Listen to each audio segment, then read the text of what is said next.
This episode is brought to you by Shopify and Brevo.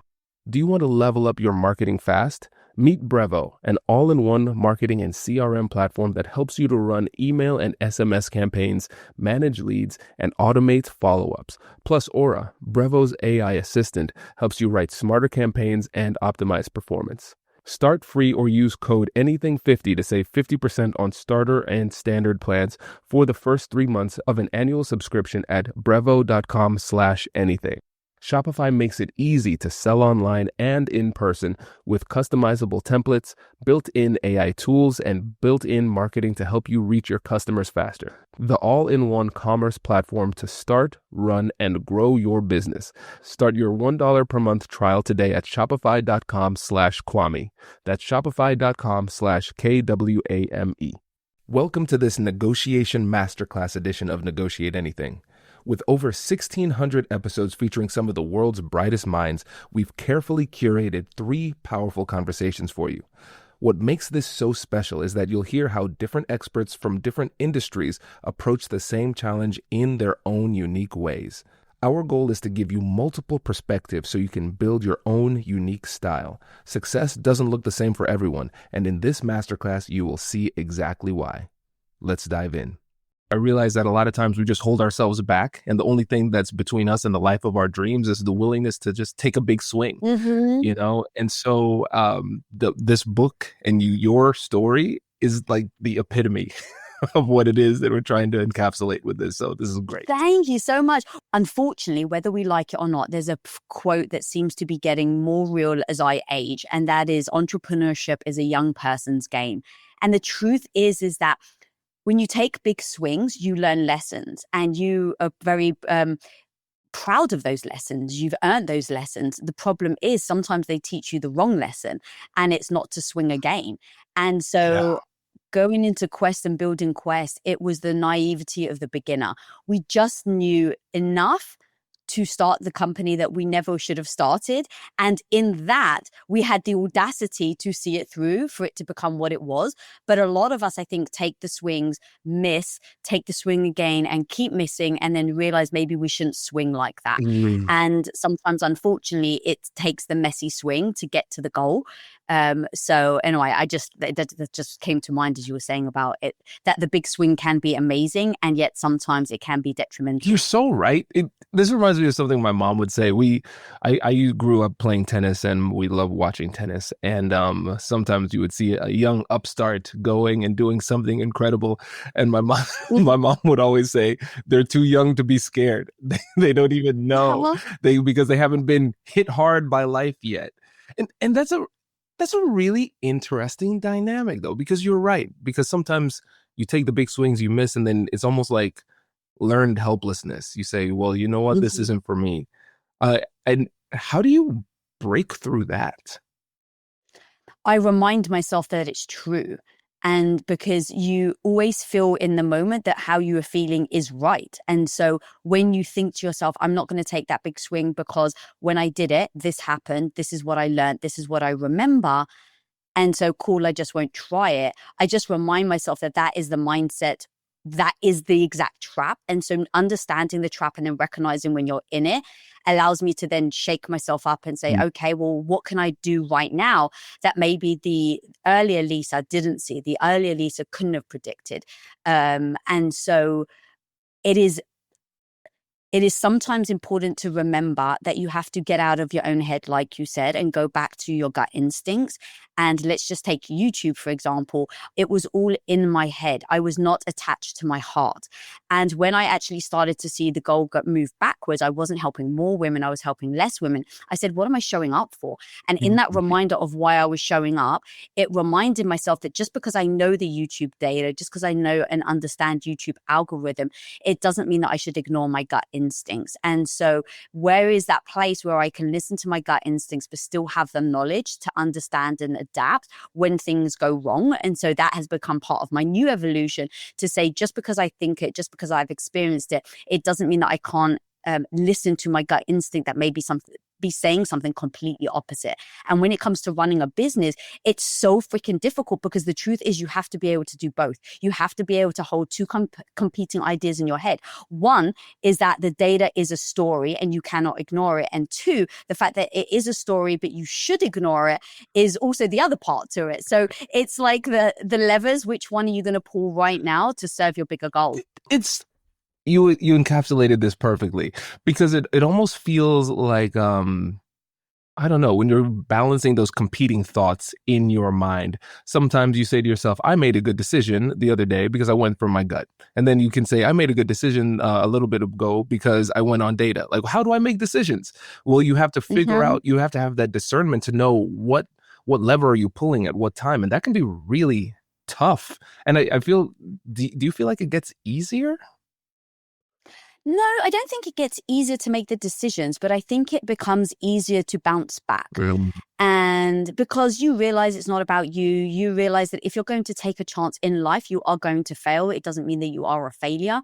And so the knockbacks from an emotional, painful, ego standpoint, it doesn't get better. Like a failure is still a failure. I still get the dent to the ego. I still go, oh my God, I can't believe that I did that. All of that's still true. But it's very easy for me to go, oh well. And then I just like, then start again. Whereas before I was like, but what are they going to say? What should I do? How should I do it? I can't make that failure again. I'm going to get mocked, and so on and so forth. So the bounce back becomes easier, not the failure itself. Okay. And so this is where you talk about the toughness element too, right? Where it's like it still hurts, but you just have to get tougher and then be able to recover. Yes, exactly. Because I tried the whole like, don't let it bother you, nothing bothers you. Like it doesn't and it's like that wasn't true. Like I have a very negative voice in my head that's telling me that I'm no good. And no matter what I do, it is still there. I cannot ignore it. So that was one thing. And then also yes, I am gonna fall and I am gonna fail. And so what's the story I tell myself about that? And now the story isn't that I'm a failure. The story is that I was brave enough to Mm. try. And so the positioning of how you think about each thing is everything. Like it absolutely changed my entire life from how I approach challenges, hurdles, and things like that.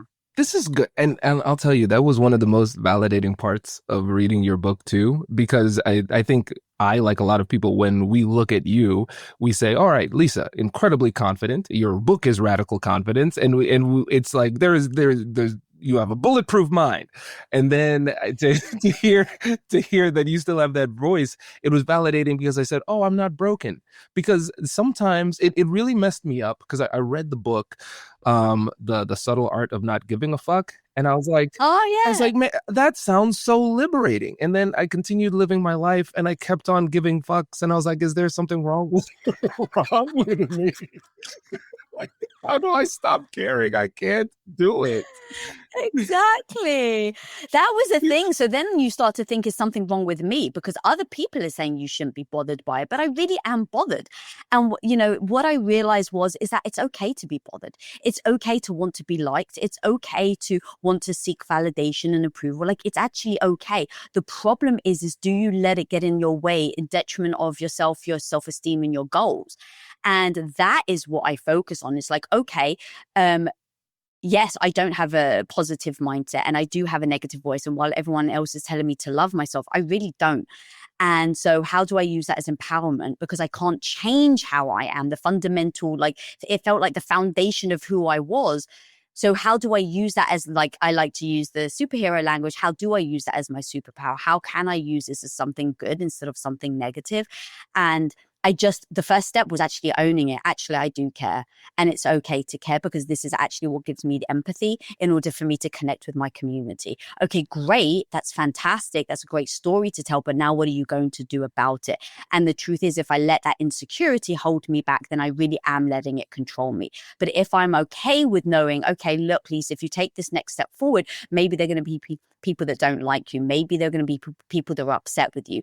And while you're not going to like it, it is the right decision to make. And so I just removed the, do I like it? Do I like the fact that people don't like me? Do I like the fact that, I just accepted it? And that became one less battle I had to face. Now the only battle I had to face was my own insecurity. It wasn't, is everyone else going to like me? That's so cool. That's so interesting. And I wanted to take a quick detour, Lisa, because I think this is just really cool. Because when I went over to Let's your go. place to record, um, I loved the comic books and all the shout outs to like superhero stuff.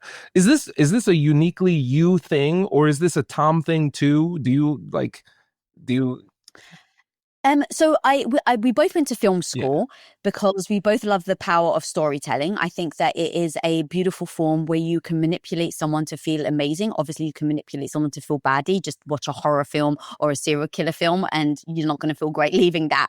But you can literally manipulate someone's emotions by the way you cut the music, the pacing, the acting, all of that. And so the art form of filmmaking, we both really loved. Now, the superhero element was very much individual. So for Mm. me, it really came about with me trying to build my confidence. So I was getting these offers. People were asking me to come and speak on stage, to get in front of the camera. And I was just petrified, Kwame. I was like, why on earth would I do that? That is literally inviting insecurity into my life. This isn't making me feel better. It's making me feel worse about myself because when I watch myself on camera, I sound squeaky. I don't know what I'm doing. Like I was very, very critical. Okay. Number one, very critical of myself. But I really wanted to help women. So here I am saying I want to create a podcast, but I don't want to do a YouTube channel because I didn't want to feel badly about myself. So in that moment, the truth is that I had to ask myself with no judgment what was more important, my mission or my ego. Hmm. Like it was that honest that I had to say, the mission is to help women, which means I have to get in front of the camera. My ego is screaming at me, do not do it. You are terrible in front of the camera. People are going to mock you. And so it really came to that black and white. And when you can get and ask yourself a question that's that hard, that black and white, there's nowhere to run. There's nowhere to escape. And that was the most beautiful gift I gave myself, because in asking myself, what's more important, your mission or your ego? And I'm here to say that no one can judge you for whatever decision you make.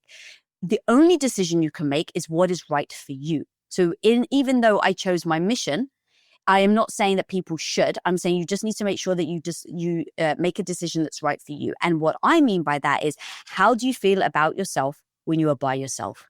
Period. Ooh. Ooh. How do you feel about yourself when you are by yourself? Are you proud or are you shameful? Like, what's that feeling? And when I know myself, this isn't about other people's opinions or validations, Kwame. I just know myself. And I know that if I was by myself late at night with no sound, nothing to think, nothing to hide from, I wouldn't have felt good about myself that I put my ego before helping women.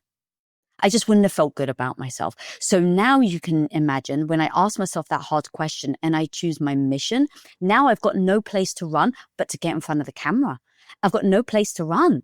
And so this now comes to, okay, Lisa, you have to get in front of the camera. Now, how are you going to get in front of the camera? This then became a game plan that I laid out. And this is what I call radical confidence.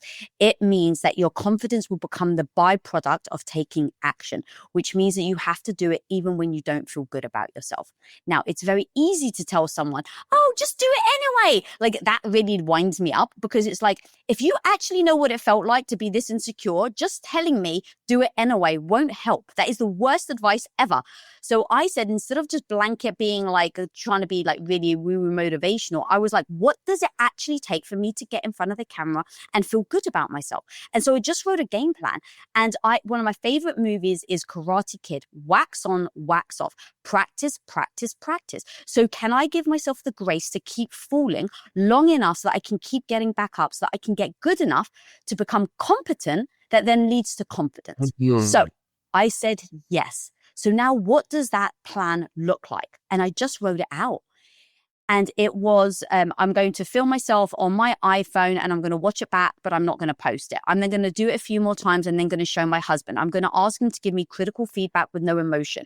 I am then going to keep doing it, and I'm going to assess what I do right and what I do wrong. Every time I see that I do something wrong, I'm going to come up with a plan of what I can do better. So for instance, I would watch my interviews and I'm like, Lisa, you're terrible at opening an interview and closing an interview. You're great at the middle part, but to ask the opening question, I keep mumbling and messing up. And the ending, I never know what to say. Great. If I can give myself that critical feedback with with utter grace, now I go, cool. Now I know what I'm bad at. How do I get better? So the plan was I pre-write my intros and I practice until I get on set. My outros, I'm going to put on a whiteboard and I'm going to put it under my A camera. And I just need a tagline to sign off. Okay, Lisa, what's your tagline? Be the hero of your own life. I was like, all right, that feels pretty good. I feel like I'm a bit of a superhero, like Wonder Woman has to take on the world.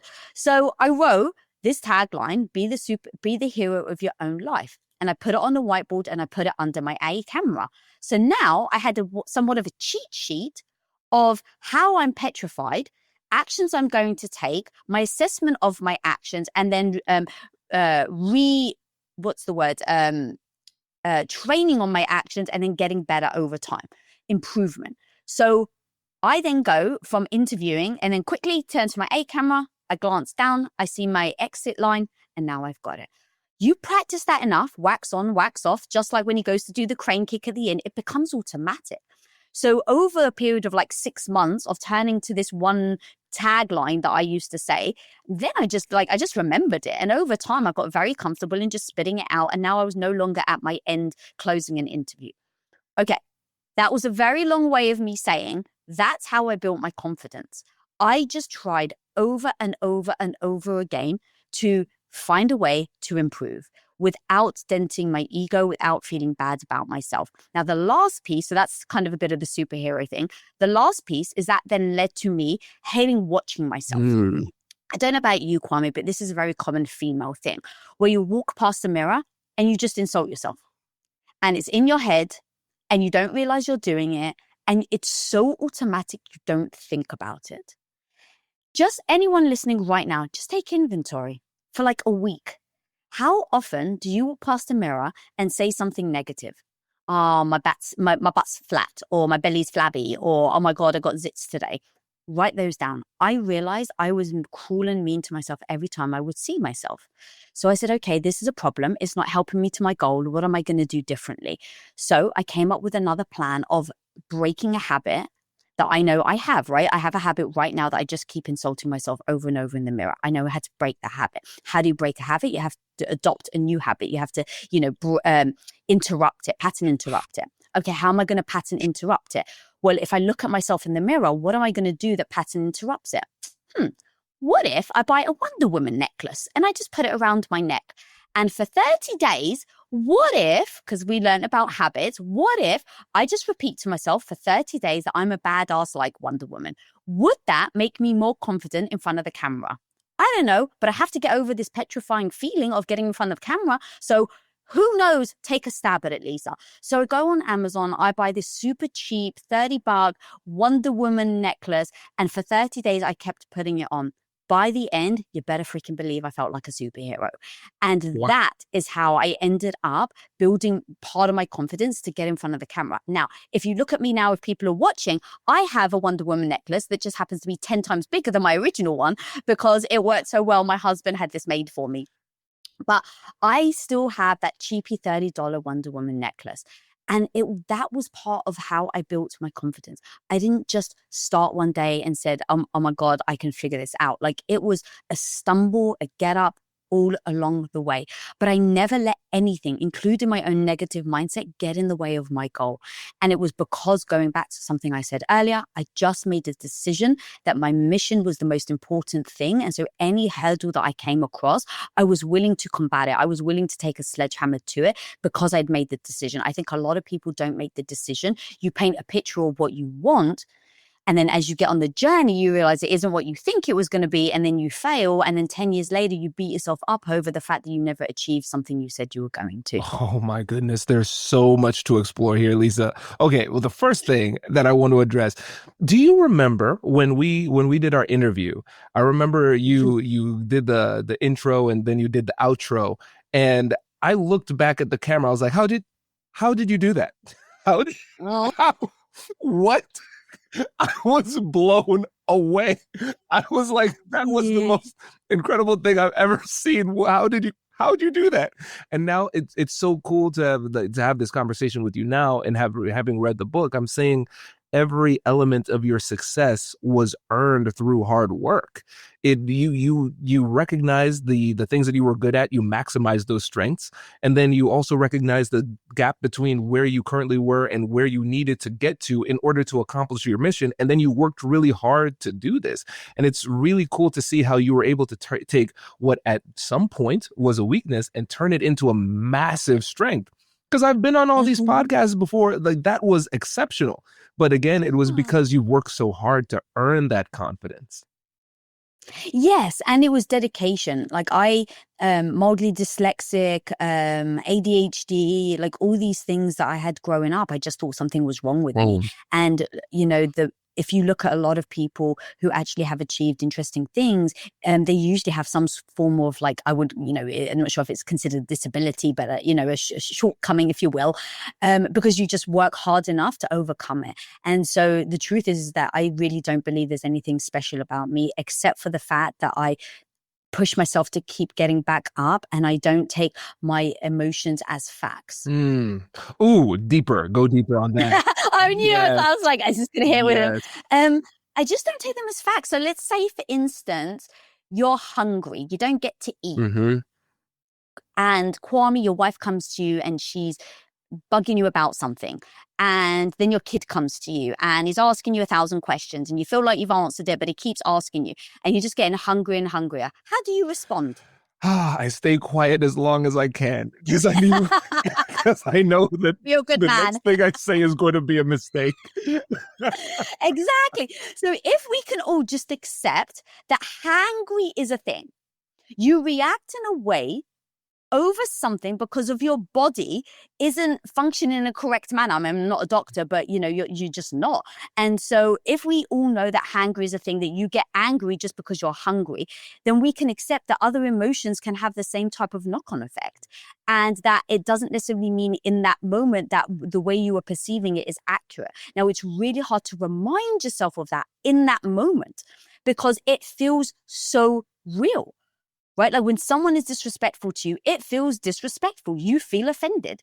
And so you can react on that being offended. But who knows what emotions you're going through that day? Who knows, as a woman, what time in your cycle it is? You are going to be more sensitive to certain things in certain times. So if I just looked at all of my emotions as facts, I think it would lead me astray because I would make decisions based on how I felt. And what I realize is it's okay to feel your emotions. I don't dismiss them, so I'm not saying that. I just let them sit for a while. And so if it's an angry or upset email, I'll write it and not send it yet. If it's something that a hard thing that I have to tell my husband and I'm really upset with him, like really upset, I know if I bring it up now, I'm going to say things in a way that's going to be dismissive towards him. He's going to feel attacked because I have no calm soothingness to my tone right now. So when I can be that self-aware, even in the moment of emotional turmoil, I'm able to create what I call emotional sobriety. And in that emotional sobriety, I can take a step back, think through it, and then respond potentially the next day with clarity instead of emotions.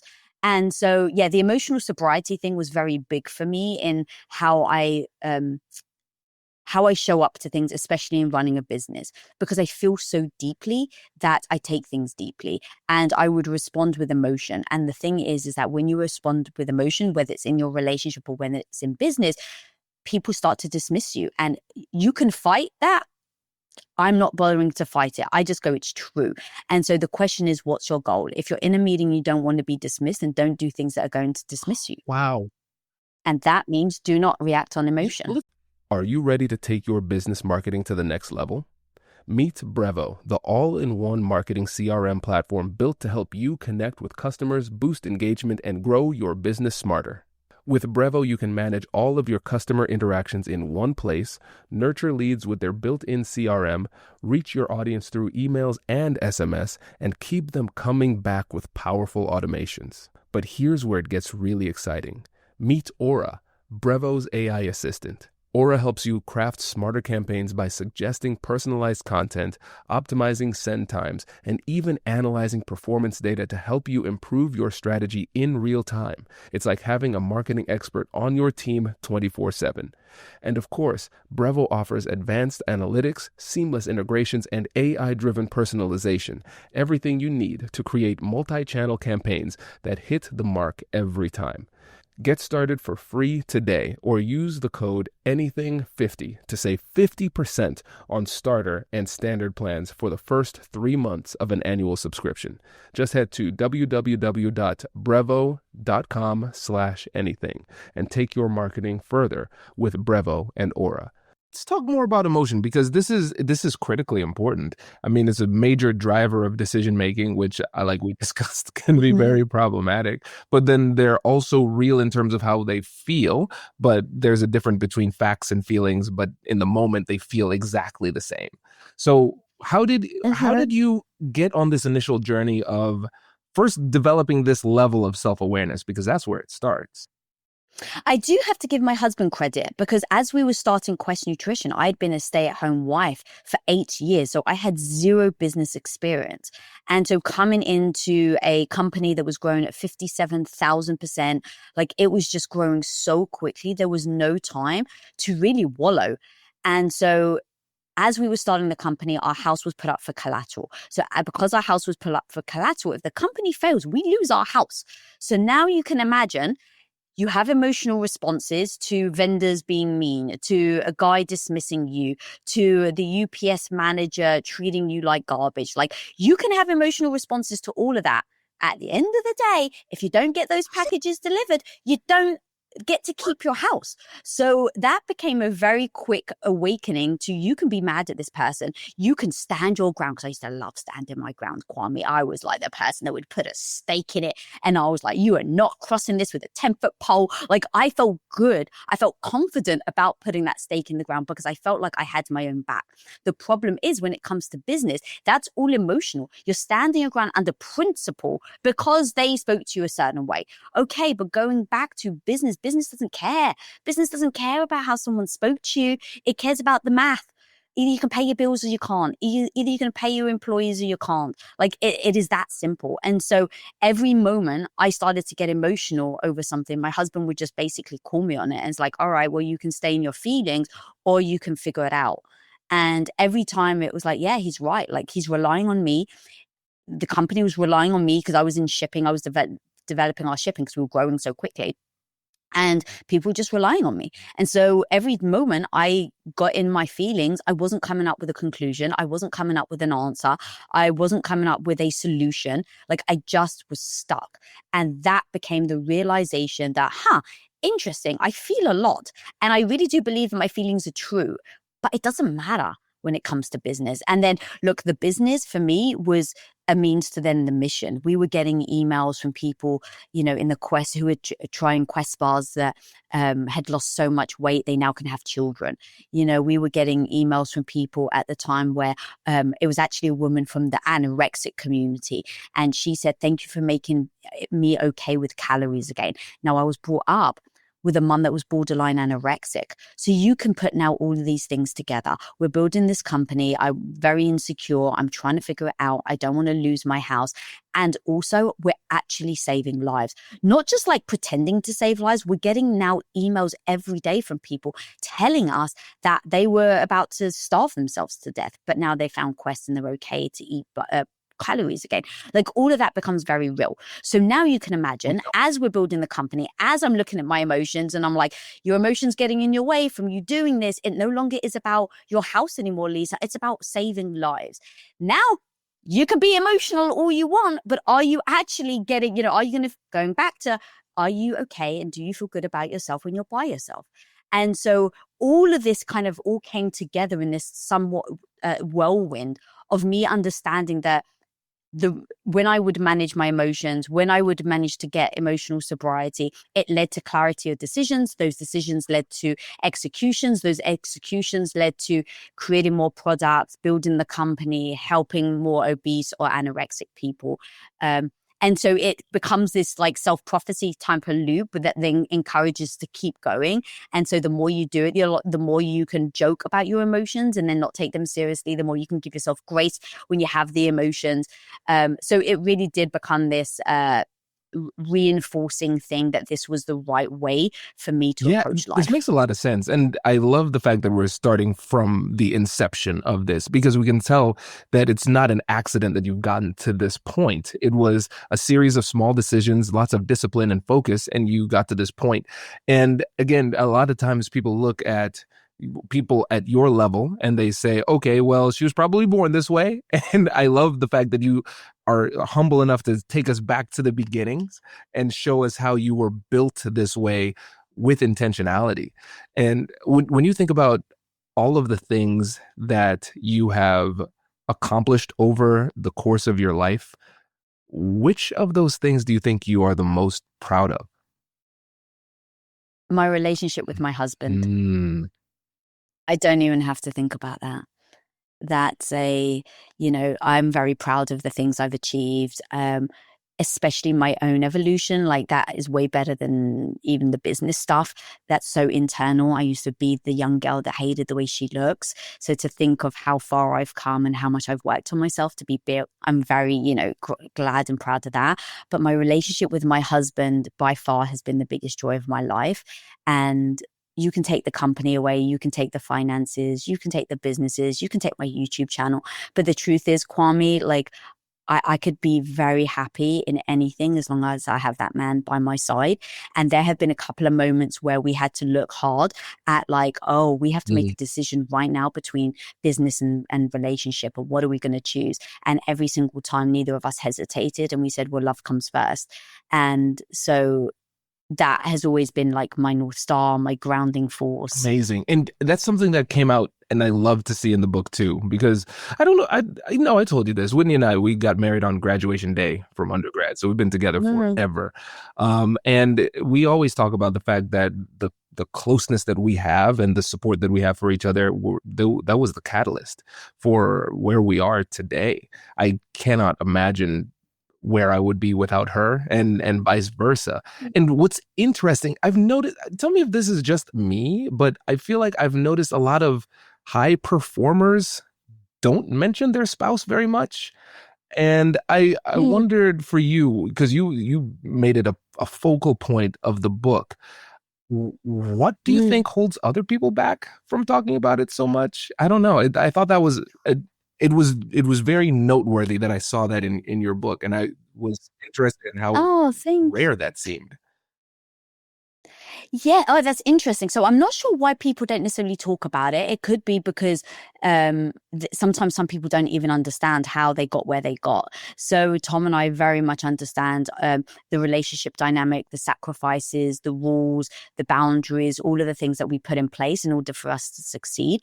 I don't know if a lot of people can articulate it. That's not to say that me and Tom are special, but just we've been doing this for a long time now. Um, I will say though that the most successful, there's like a stat, and I'm not exactly sure on the stat, but the more successful business people are the ones with the most stable home lives, because you can go and take risks. And like my husband, even now, like the crazy stuff he does, he's built a video game. He spent millions of dollars doing that because he really wants to help kids and he thinks video games is the place. So even though he's got these crazy ideas, he knows that even through failure, I will greet him with my arms wide open and I will love him just as much. And so I think that that's very important, that you're able to build a safe and secure home life. So I've definitely seen a correlation between that and then successful business people. I'm not sure why people don't necessarily talk about it. Maybe it's just not as healthy as people, or they want people to think. I'm not sure. For me though, and Tom, nothing was by accident. And what I mean by that is our success wasn't luck. Our success is in our relationship success. We had many moments that could have been a make or break and that other couples would have broken, and we didn't. And so it doesn't make us special. It just makes us very attentive to what's actually happening. We both happen to have very high EQs, so we're able to talk about our own emotions in a very intellectual manner without dismissing them, but by being able to articulate and put words to it. And I mean, think about any situation where I told my husband when he married me that I wanted 4 children. And now, 8 years in, we start Quest Nutrition. And I tell him, actually, I don't want any children and I want to try this entrepreneurship thing along with by your side. A lot of men may have left their Right. wives for it. And again, I'm not actually even judging that, because I think that if children was a very important part of why you got married, I would understand why that would break you. But for Tom, it wasn't. And so when you look at that moment, that could have been a pivotal moment for us. And it wasn't. Tom was working 120 hours a week to the point where he was just miserable to be around. And at one point I said, I love you more than life itself, but you've got to stop. I will never get in the way of your ambition. But now your ambition is getting in the way of our marriage. And so having, the confidence to have to say the hard thing in that part where I was completely neglected, if I'm going to be honest, another wife may have left him. Another wife may have left their partner who's willing to gamble their house away. So like there's all these things that I can even just say that they're pivotal potential turning points for couples, but we just managed to get through it. For multiple reasons, but number one being high communicators and having growth mindset. I have to say that ultimately at the end of the day, I think it comes to those two things, because we have to be able to communicate our thoughts and our feelings accurately for the other person to understand. And then we also have to be willing to hear the hard thing in order to be able to change. And if one of you is dogmatic in that you're always wrong and I'm always right, and you're just not willing to change, now you end up not growing at all.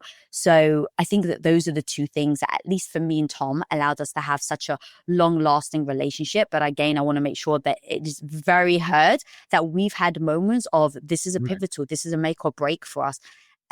Because of my hormones, I'm going into perimenopause and I've changed as what my needs, my wants, my desires. And so the navigation of that, when my husband has known me for 25 years and now I'm changing, it's somewhat a new wife, an evolved wife, I like to say, but now we're having to navigate new ways and new things. So it's a constant evolution. But ultimately, it came to, we both agreed that we want to be happily married for the rest of our lives. Like we just pinky swore that that's the goal. So now, if we're at least aligned on the goal, now we just have to discuss, if you will, the strategy to get there.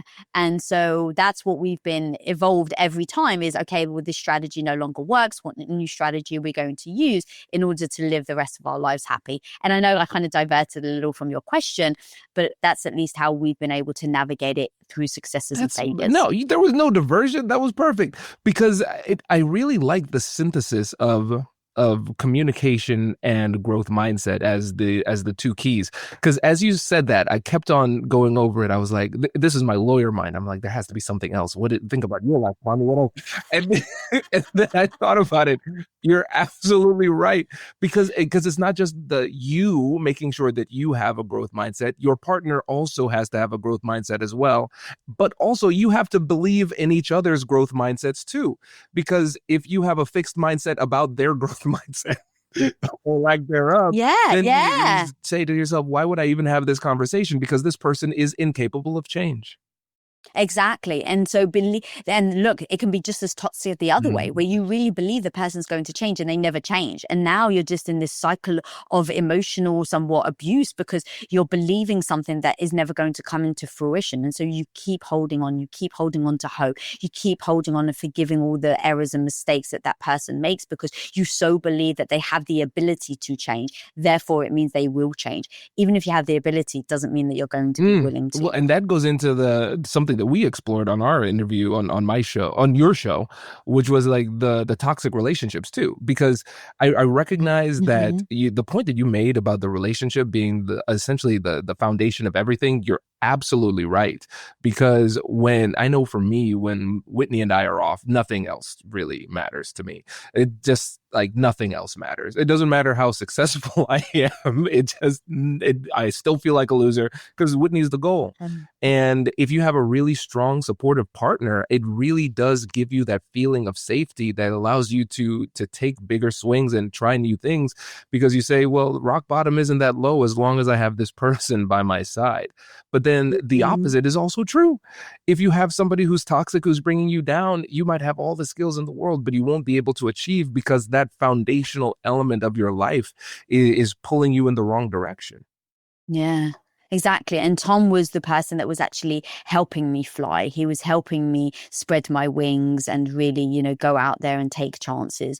And that allowed me, going back to the thing on, a lot of successful people have the most secure home lives because you don't mind taking the risk when someone else believes in you. And if you fail, you know that they're not going to mock you, they're not going to ridicule you. They're actually going to, the phrase I love is they're going to create a soft place for you to land. And ultimately, I think that's what everybody wants in a relationship.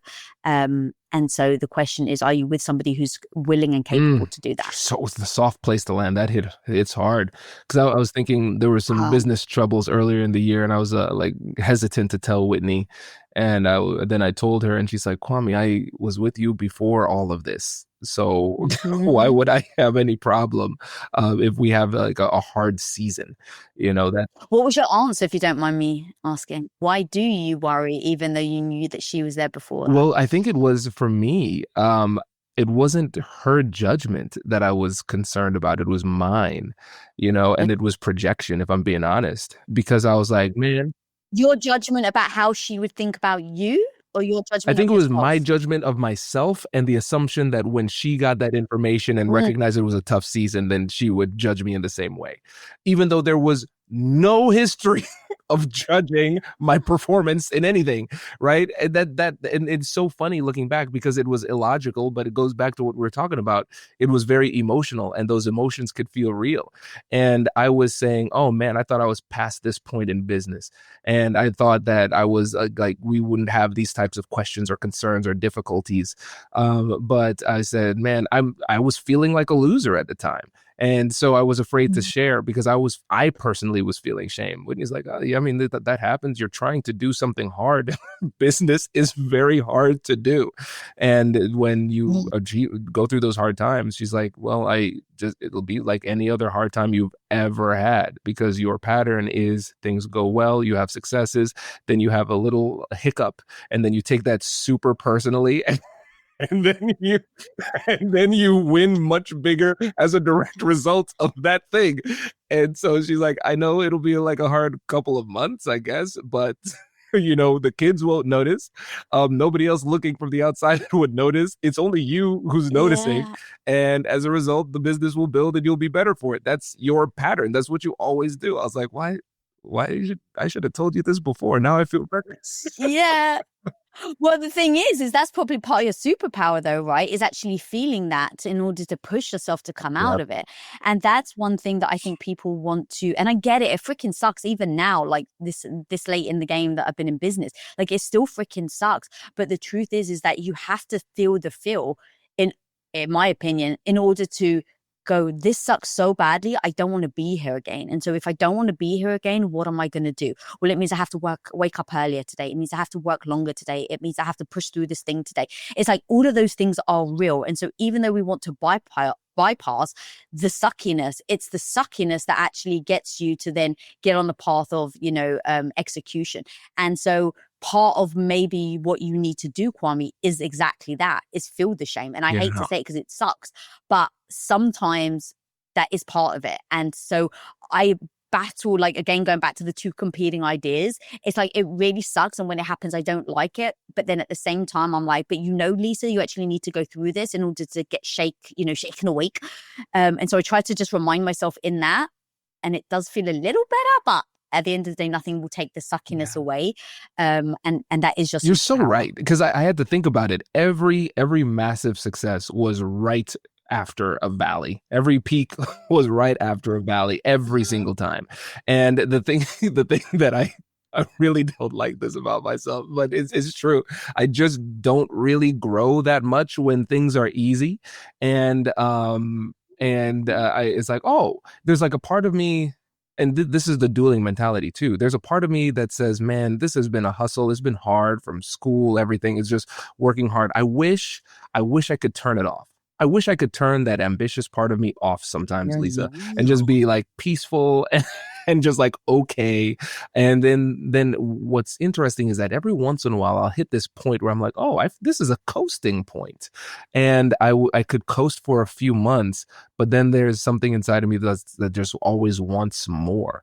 But it's hard for me to reach for more from a position of everything feeling good, because there's been another part of me that's been craving comfort for so long. But you're right, it's almost like these difficult times awaken the sleeping giant in me, that turns into something different. And what I've started to, like you said, you have to feel the suckiness of this.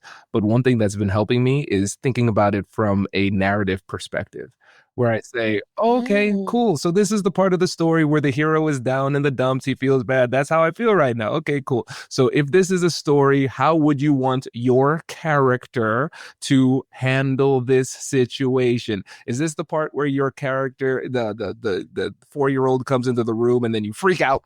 No, that's not what you want your character to do.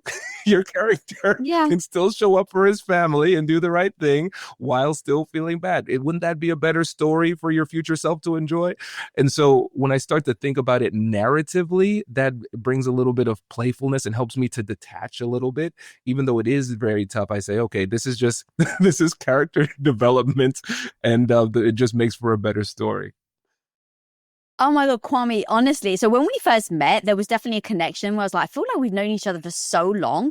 That story that you just told, you probably haven't got to this part of my book because you said that there was a couple of chapters you Mhm. hadn't read. So towards the end, I share a very personal story. It's like in the last chapter, the second to last chapter. And it's the most embarrassing story, Kwame. I will just give you the spoiler alert now in case people don't read it. But in the height of Quest, I've had a lot of gut issues, a lot of health issues. And it was very difficult for me to even eat out. Like it was so bad.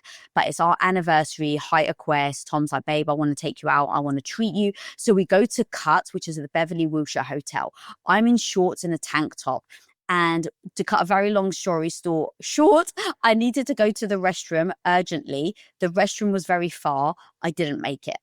Just to, yes. And I'm in shorts and a tank top, and I leave my phone, and Tom has no idea. At the Beverly Wilshire Hotel, Kwame. Okay, so yes, you could tell by the hurry in your face.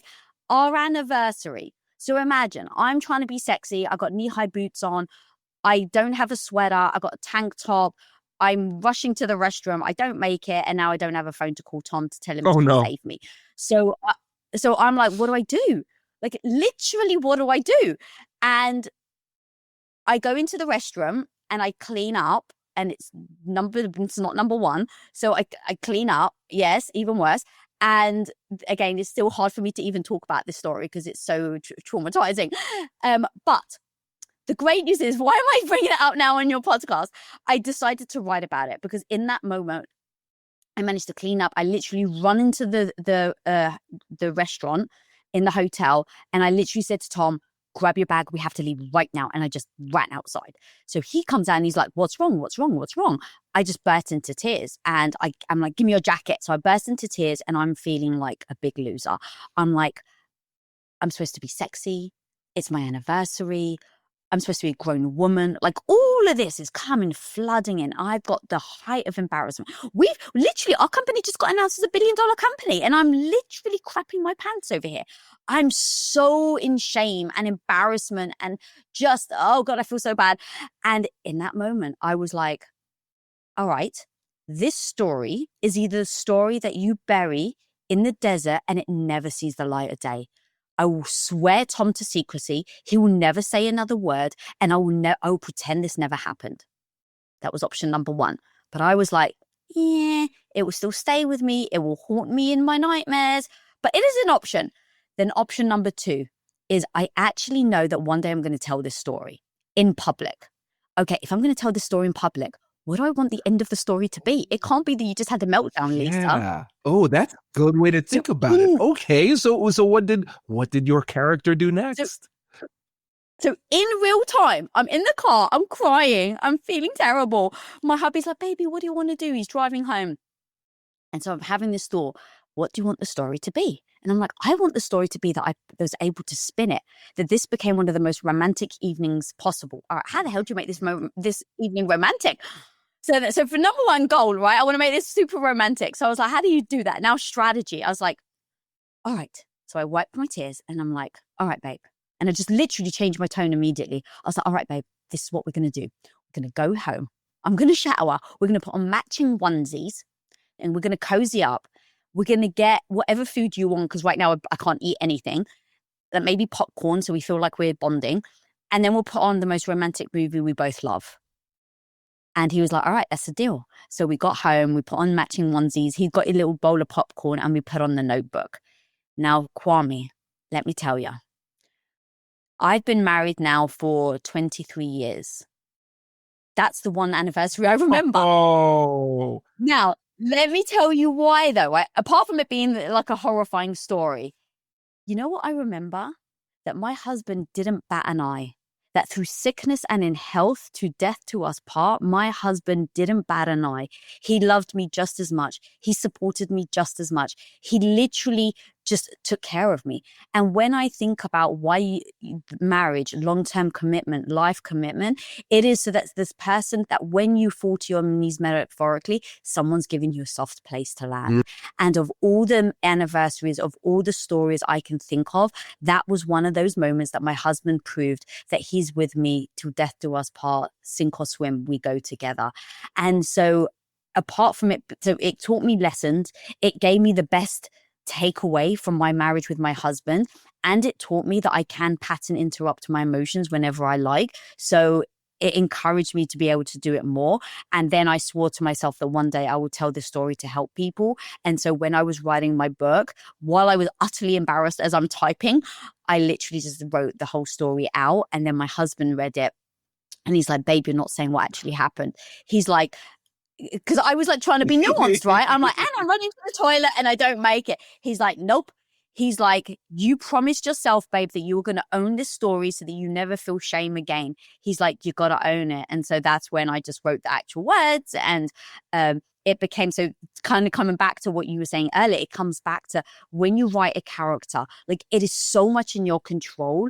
And when you were thinking about storytelling, what do you want that story to be? So whatever someone's going through right now as they're listening to this podcast, you have an opportunity to tell the story you want. You just have to preempt it.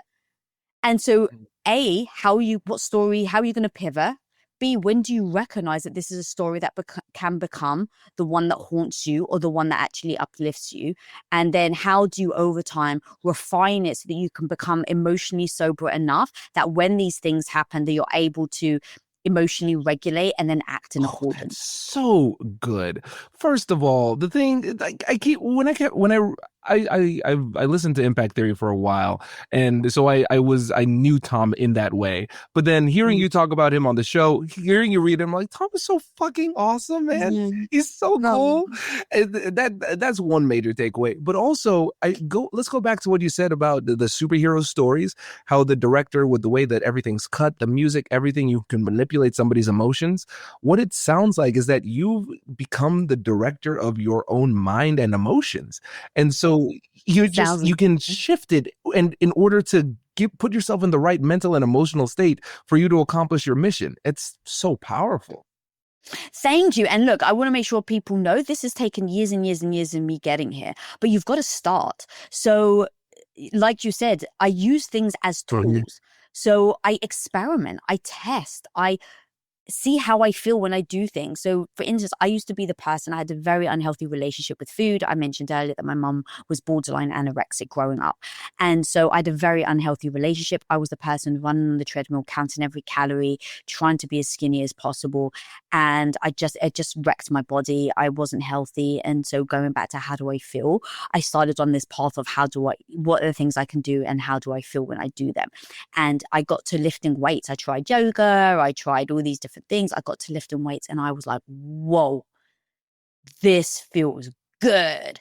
And so I was like, cool, I'm going to start doing this every day. And I realized that my working out was the start to me feeling like a badass at the beginning of the day. So I was like, great, this makes me feel great. I tried it in the morning. I tried it in the evening. I realized I loved working out in the mornings. It got me started. I tried a bunch of hairstyles. I tried a bunch of jewelry. The reason why I ended up like kind of with my stuff that you see is I tried little dainty things. I was like, I don't feel like I want to be powerful because I felt so unpowerful, like so insecure. I was like, I just want to feel good. So I tried a bunch of things. And the bigger my jewelry got, the more like, I feel like I'm suiting up. I'm putting my armor on for the day. And so because I tested a bunch of things, I got to I love big watches. I love big jewelry. So I started to do that as my morning routine as I was suiting up. So everything I do became tools in my tool belt to know when I want to feel a certain way, what tool am I going to get? Because sometimes I want to feel soft. I don't want to be in business. I don't want to feel like a tough nut. I want to feel like a complete softie and have my husband hold me in the most sweet, romantic, emotional way. Okay, well, if I've just suited up like I'm going to war every day, how do I unsuit so I can be soft and be the nurturing wife that I also want to be, as well as the badass in business? Going back to another disbelief that we were told that you can't be both. And I just realized, I can hold two competing ideas in my head. I can be a freaking badass at business. No one can cross me. And also I can be a complete softie and a total wuss around my husband and, feel like I just want to be cuddled. And so finding what those tools were. So the jewelry was the suit up, and then the suit down was actually the undoing of the jewelry, but also fabric. I realized that I'm very attracted, and fabric makes a difference when I feel it on my skin, believe it or not. So I realized when I was wearing fluffy pajamas, I would feel like a young kid again. And I would be like, I would let all the seriousness and the masculinity roll off me. So I was like, oh, interesting. Okay, well, what fluffy things can I get? And so I now have, you're going to laugh, Kwame, but I'm telling the truth. I've got fluffy Wonder Woman pajamas. And so at the end of the day, I take off my jewelry and I put on my pajamas so that when my husband finishes work, I'm now in super soft, sweet wife mode. Ooh. Everything is deliberate. All of these tools that I tell you has been evolution. It's been me figuring out how I feel when I do these things, and then how I use them to enhance what I'm trying to get to. And that all starts with a goal, and then a strategy, and then experiment. My mind is blown, Lisa. This makes so much sense, because that was one thing I admired about you, because your style was it was so unique. There's no other, unless there's somebody who saw you and is trying to copy you, there's nobody who has your style. And I was wondering if that was kind of like a character you created for your show, but then now knowing you, like, that I know this is who you are. And I was like, but how do you get there? Because it's so you, but everything was done intentionally.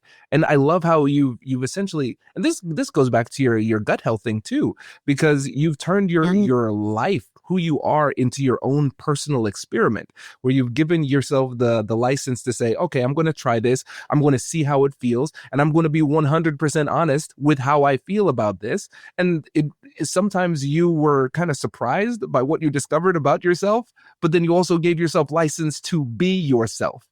That it's just so fascinating. And I think there's a lot we can learn about this. And now this is my first time saying this. I have this I have this dragon onesie. Like this big onesie. Let's go. Next time you come over, Kwame, we've got to do a onesie party. So funny. And I think it's so cool, because you say, what do I want to feel? What helps me feel that way? Sometimes it's environment, sometimes it's a person, sometimes it's clothing, whatever it is. And then giving your license to be yourself. Oh my goodness. This is so good. So good. Oh, thank you. Before you go, I want to give Simone an opportunity. I always want, he's listened to every podcast episode, and he'll never say this, but he has the top Spanish negotiation podcast. And so I always give him an opportunity to come in and ask a question, because he's always listening. Simone, what you got? Let's go. My question is about resilience and motivation. Okay. Because we can feel motivated to do something, but after a big failure that maybe we have invested so much time and money and we fail, we see that the thing that we thought it was a big success is just failed. Have you had this experience of a big failure, something that you thought it was going to be a success? And how did you recover from that? Oh, I've had a lot of failures. So there are just too many to list. But yes, I definitely have. And I think it goes back to the idea of what is more important to you, your mission or your ego? Because when you fail, it is purely an ego thing. It's like, this sucks. This makes me a failure. This makes me feel bad. This makes me feel like I've wasted time. Fill in the blank. And ultimately, it's like, if you just don't want to get back up and you don't want to start again, to be honest, that's your decision. But if you say that you actually care about what you're building, that you actually care about the mission, then the only option is to get back up. And that just means you have to find ways to soothe how you feel about yourself. So for me, there are certain things that I do. So for instance, I know that I can get lost in my emotions. And so in those moments, I give myself a time frame. So depending on how epic the failure is, then dictates how much time frame I give it. So for instance, if it's quite a big failure, it may take you 2 weeks to even think about getting back up. And in that moment, I will give myself the grace to say, right now, you're not even in a position, because to your point, right, when you fail, you're like, I can't even think about getting back up. It's so painful. So in those situations, I say, okay, give yourself 2 weeks. In 2 weeks, you're going to cry, whatever you fancy doing. I'm just going to give you my list. Cry, watch sad movies, listen to sad songs, put Celine Dion on repeat, tell yourself that you're terrible, right? Like all these things. You're going to let yourself do all of that, Lisa, in 2 weeks. But on this date, give yourself a date and then give yourself an action to do, because you can't just say you're going to start again. That you just push that, right? Start again. What does even start again mean? I would say on this date, I am going to send 10 emails to X, Y, and Z, whatever the thing is, but actually put in something actionable so you can't hide from it. So now that you've licked your wound, you now have something actionable that you can do. And maybe you do that for a week. And you say, okay, for the first week that I get back on the horse, I'm just going to send 10 emails a day.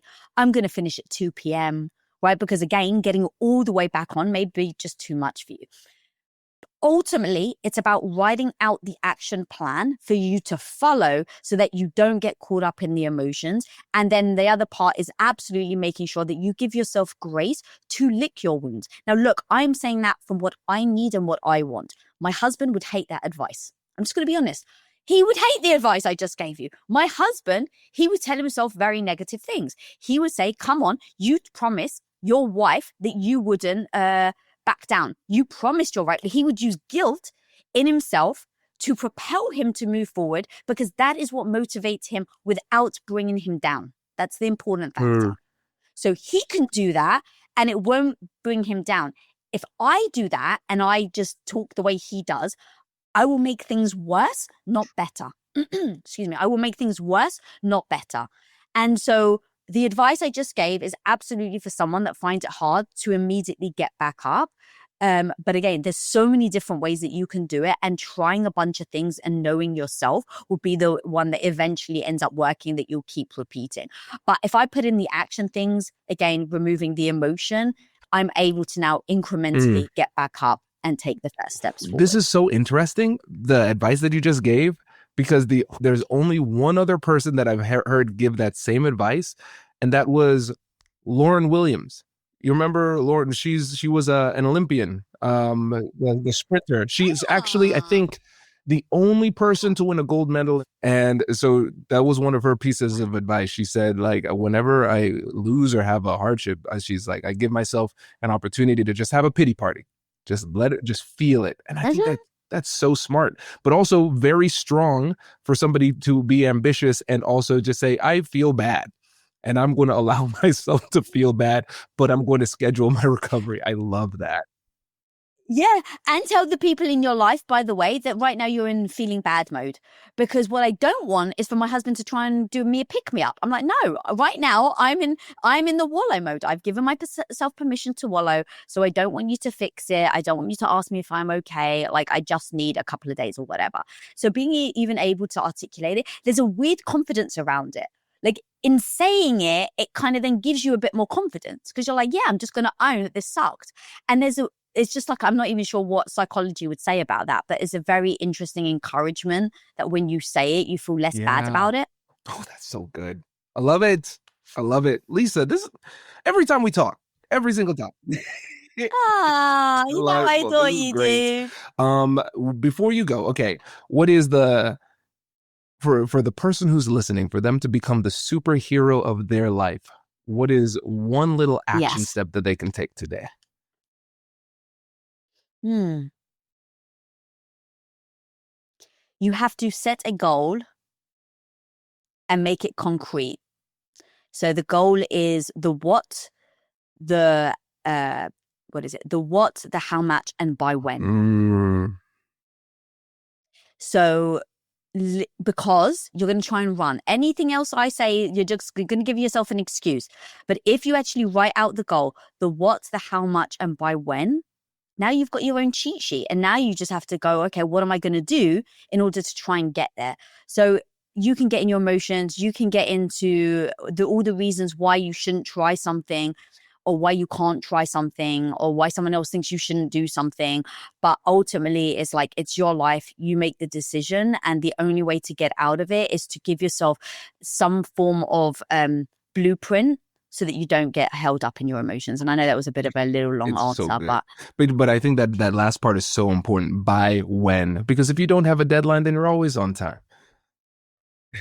I love that. Yeah, that's so true. That's a good one. That was the first part of today's masterclass. Up next, we'll hear from another expert with a different approach, giving you even more strategies to add to your toolkit. Let's keep it rolling. Josh, good to see you, man. Man, Kwame, what a pleasure, dude. You came onto my podcast and absolutely rocked the ceiling off. So I hope I can, give you something good in return here. Listen, no doubt. I'm pumped for this. I've been looking forward to this for a long time. So yeah, how about we start off by telling the listeners about yourself and what you do? What I do is interesting now to describe, because I think we just talked before we hit record about just online entrepreneurship in general. The reality is we do a lot of different things. So I found one of the hardest things is to just consolidate what we all do pretty succinctly. So now that I've digressed and thought about what I do, I essentially am a web design business coach. So now I teach web design freelancers how to build a six-figure business that gives them the freedom and lifestyle they love. That is what I do now. Previous to that, though, I guess it really all stems back to when I was a cabinet maker for a tour bus customizing shop here in Columbus, Ohio, and a metal drummer and a rock band at the same time. So I was like a weekend warrior during the weekends playing shows and doing this cabinet job. And then I got laid off from that job, and I'd always had an interest in design. I'm sorry, Kwame, I'm just going right into the background. Is that cool? Yes. Did you have another question? This is great. No, listen, man, flow. I did not know that background about you, so I'm fascinated too. This is really cool. It does provide some context, I think, for entrepreneurship, because any background translates to entrepreneurship, I've found. But yeah, long story short, I was a cabinet maker and drummer. And when I got laid off from that job, I had always had an interest in design. So I got into Photoshop, and I just started doing graphic design work for my band. So I was creating t-shirt designs and logos and CD artwork. We were playing a festival, and the light bulb moment for me was when somebody asked how much I would charge to do their design work. And I was like, wow, I could make money at something I actually enjoy. So that's how I got into first graphic design. Then I kind of naturally made my way into website design, started doing website design for real clients.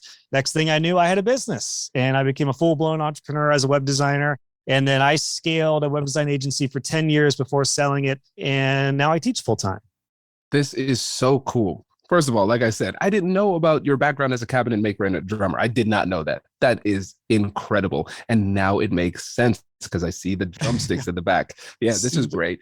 Yeah, I don't have any cabinets I made, though. I was not the best cabinet maker, but I was a very, very good drummer. You know what's funny? I've learned more recently, there is power in creating a me in a minute. I put this on my about page recently because when people ask you what you do, if you want to give them the layer back from just a quick answer, there's so much power in condensing the highlights of your story in less than a minute. So I don't know how long I did right there, probably over a minute, but I would right off the bat encourage everyone to come up with a me in a minute, because you can put it on your about page, you can put it on social media, you can put it in your bio, say it in interviews like this. So I would encourage everyone to do that, because I found it to be really handy, laying some context into kind of who I am now and where I am now. Absolutely. And it's almost like thinking about a superhero. You have your origin story. It makes sense how you got to where you are now, right? it's like, okay, how does somebody go from a cabinet maker and a drummer to scaling a successful agency, selling it, and now teaching? It's an incredible story. But then when you put those things together, it makes everything that you say next become more persuasive because people are more bought into you. They like you more because there's a personal element to it too. But then you can see that cohesion between the different elements of yourself, and it gives you a lot more trust and credibility. That's a good point. I've never thought about framing it like an origin story. So that's genius, man. I love that. I'm totally going to take that and run with it. Nice, man. I love it. Well, listeners, in this episode, what we're going to do is we're going to talk about the difficult conversations that have to happen on your way to becoming a successful entrepreneur. And some of them will be obvious, and a lot of them will be not that obvious. And I think it's the ones that you don't see coming that can really hold you back. And so, Josh, let's just start in general. When you think about the tough conversations earlier on in your career that shaped your career, what comes to mind? I was going to say, when I think of tough conversations, I usually think of an argument or a fight, but tough conversations can also be kind of funny and enlightening. The first big tough conversation I had was in relation to my business card. So as I mentioned, I was a cabinet maker, drummer in a rock band, had no sense of business whatsoever. My family are not business people or entrepreneurs. So I didn't know what the heck I was doing. So when I created my first business card, I put there everything that I did. So I was doing MySpace pages. I was doing flyers, brochures. I was doing all these things in the world of design. And then at the very bottom, I also had drum lessons because I was doing drum lessons on the side as well. So my first business card was my business name, which was called In Transit Studios. And on the back, it said graphic design, website design with everything I just talked about, and drum lessons. And I just thought, these are all the things I'm doing right now, so I'll put it out there. And when I started getting real clients, I got a real construction client, and he was really cool. He was really funny, but he was like, dude, why do you have drum lessons on your business card?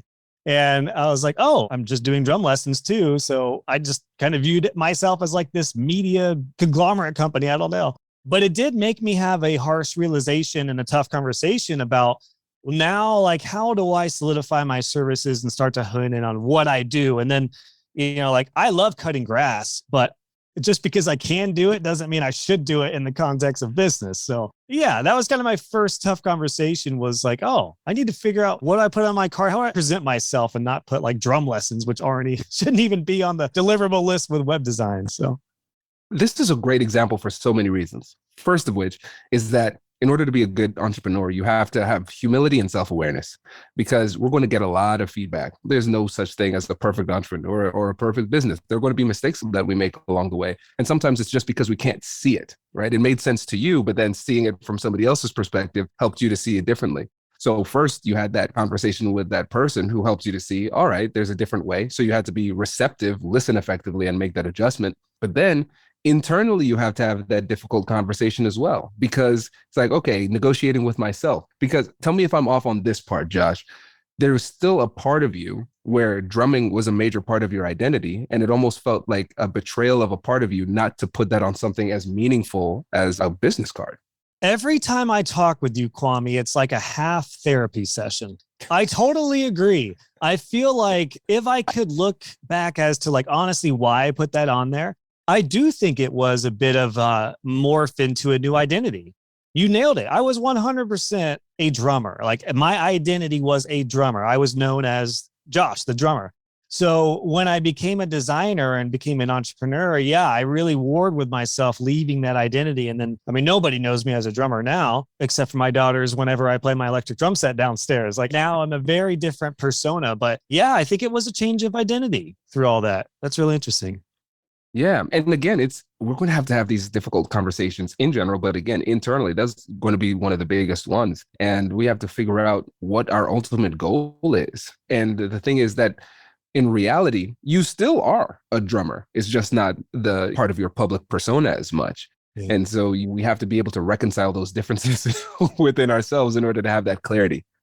Yeah. And I do have that business card on my website, by the way. If anyone wants to go to joshhall.co/business card, you are welcome to see it.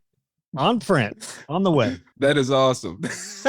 I love it. I love Link it. What are some other conversations that had an impact on your career? Yeah, there were some difficult ones in the way of negative, but then there were some really good ones in the way of positive. Like I remember that construction client, it was his partner who I met with very first time. We met at Bob Evans and we did this meeting. It was one of my first like real meetings. So I was really nervous.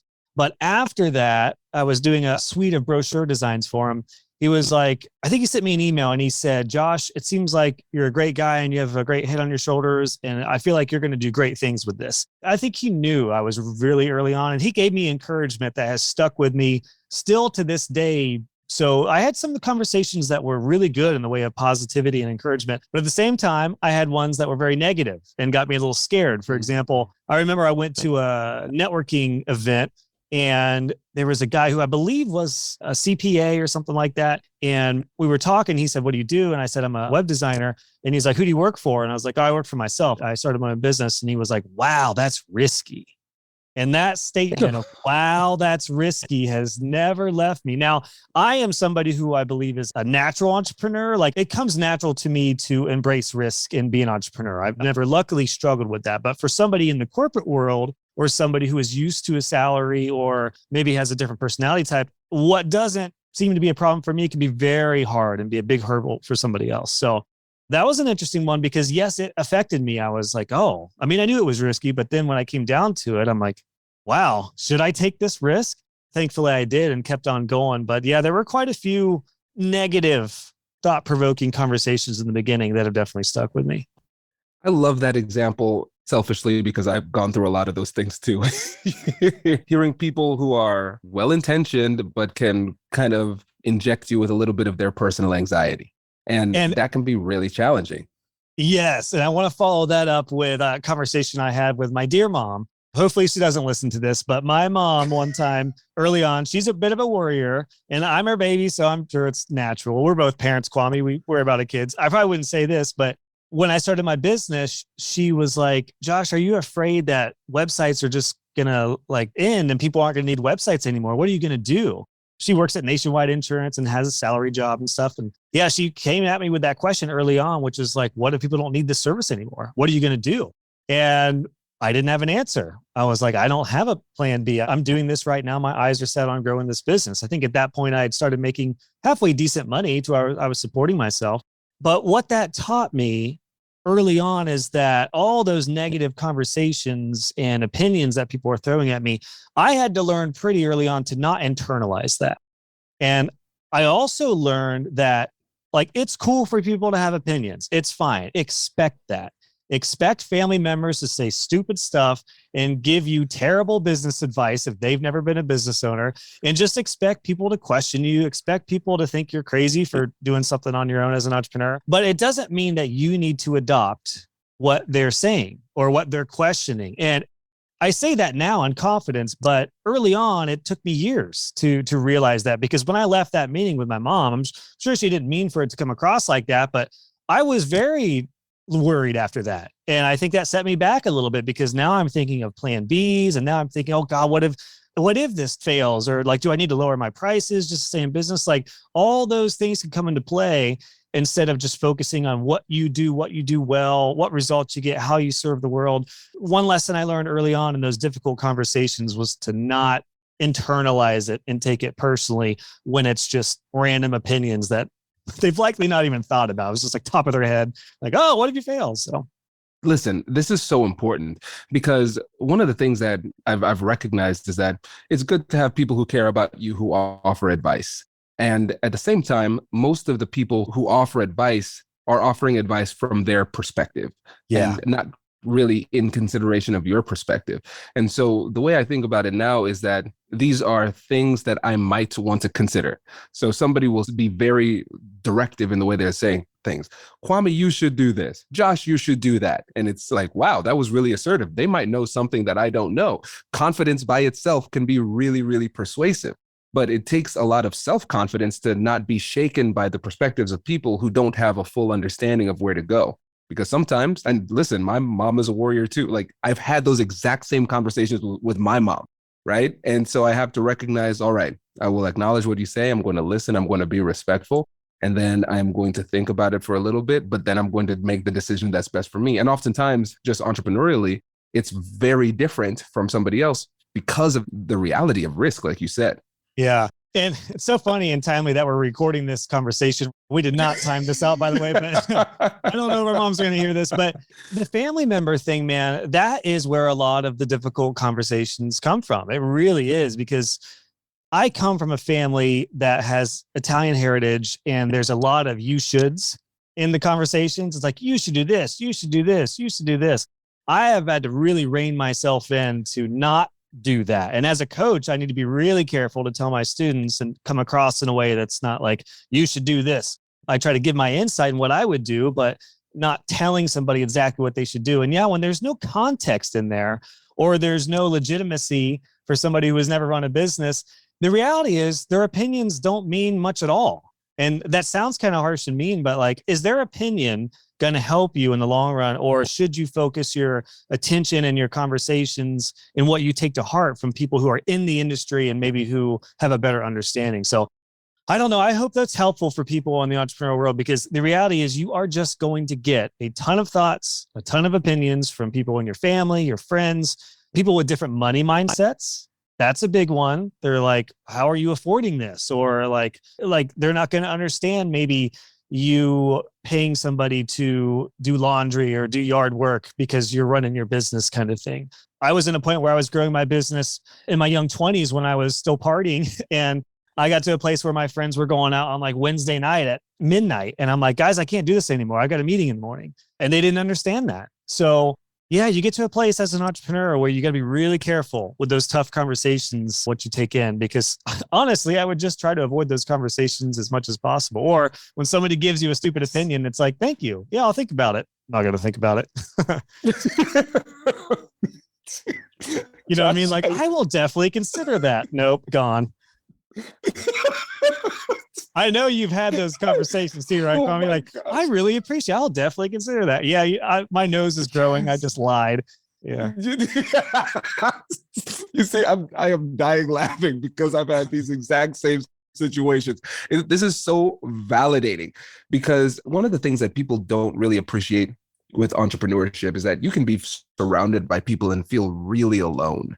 Because in order to be a successful entrepreneur, you have to think differently. Like going back to what you were saying about the money mindset, for example, people would say, you're going to pay X thousands of dollars to this person to do this thing that you have the skills to be able to do. Save that money and do it.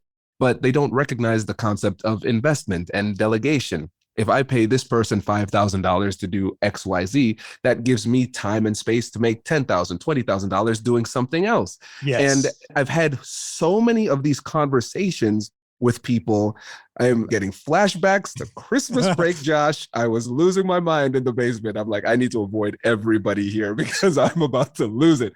Because again, you do this work to learn about how to be a successful entrepreneur. And then other people who don't have that background, they come in and they inject you with those opinions, and it runs almost exactly contrary to what it takes to be a successful entrepreneur. So you're right. You can't fully get rid of the relationship, but you can artfully get rid of the conversation by listening, saying, thank you, I'll consider it, and then moving on. Well said, Kwame. Yeah, because then the worst thing you can do is engage them and be like, actually, I think it's a terrible idea, and here's why. I mean, you're setting yourself up for a lose-lose situation. Well, I know you're all about negotiation here. So it's like, don't set up a situation that is not going to end well for either party. Why were you, I'm curious, Kwame, like, why were you feeling that in the basement at Christmas time? Were you getting business advice and stuff, or what made you feel? Yeah, man, I just need to hope my family members are not listening to this. But yeah, we were talking about the value of time. I was super burnt out at the time. And I was saying, listen, like there's something that needs to be cleaned or something that needs to be fixed. And I'm just like, yeah, I'm going to pay somebody to get it done. And they're like, why would you do that? Save that money. I'm like, for mental health. And just the time I spend doing other things, that's time I'm not spending either resting, which is incredibly valuable, or thinking about business or working on business. It's like the concept of opportunity cost was lost upon them. So it's like, all right, if I'm doing one thing, that means I'm not doing another thing. If I'm putting my money here, it means I'm not doing it here, right? So just a simple concept. I'm choosing knowingly to buy my time back by paying somebody else to do this thing. And they want me to do this thing. And first of all, it's my money and my time. Why do you care so much? And so I've had the longest and most frustrating conversations. And Josh, for like months, literally months after that, I was revisiting this. I'm like, where did I go wrong in this conversation? What did I should have said this? I should have said that. And then it just hit me. The problem was I was having the conversation. I was engaging in a conversation with somebody who did not know what it took to be a successful entrepreneur.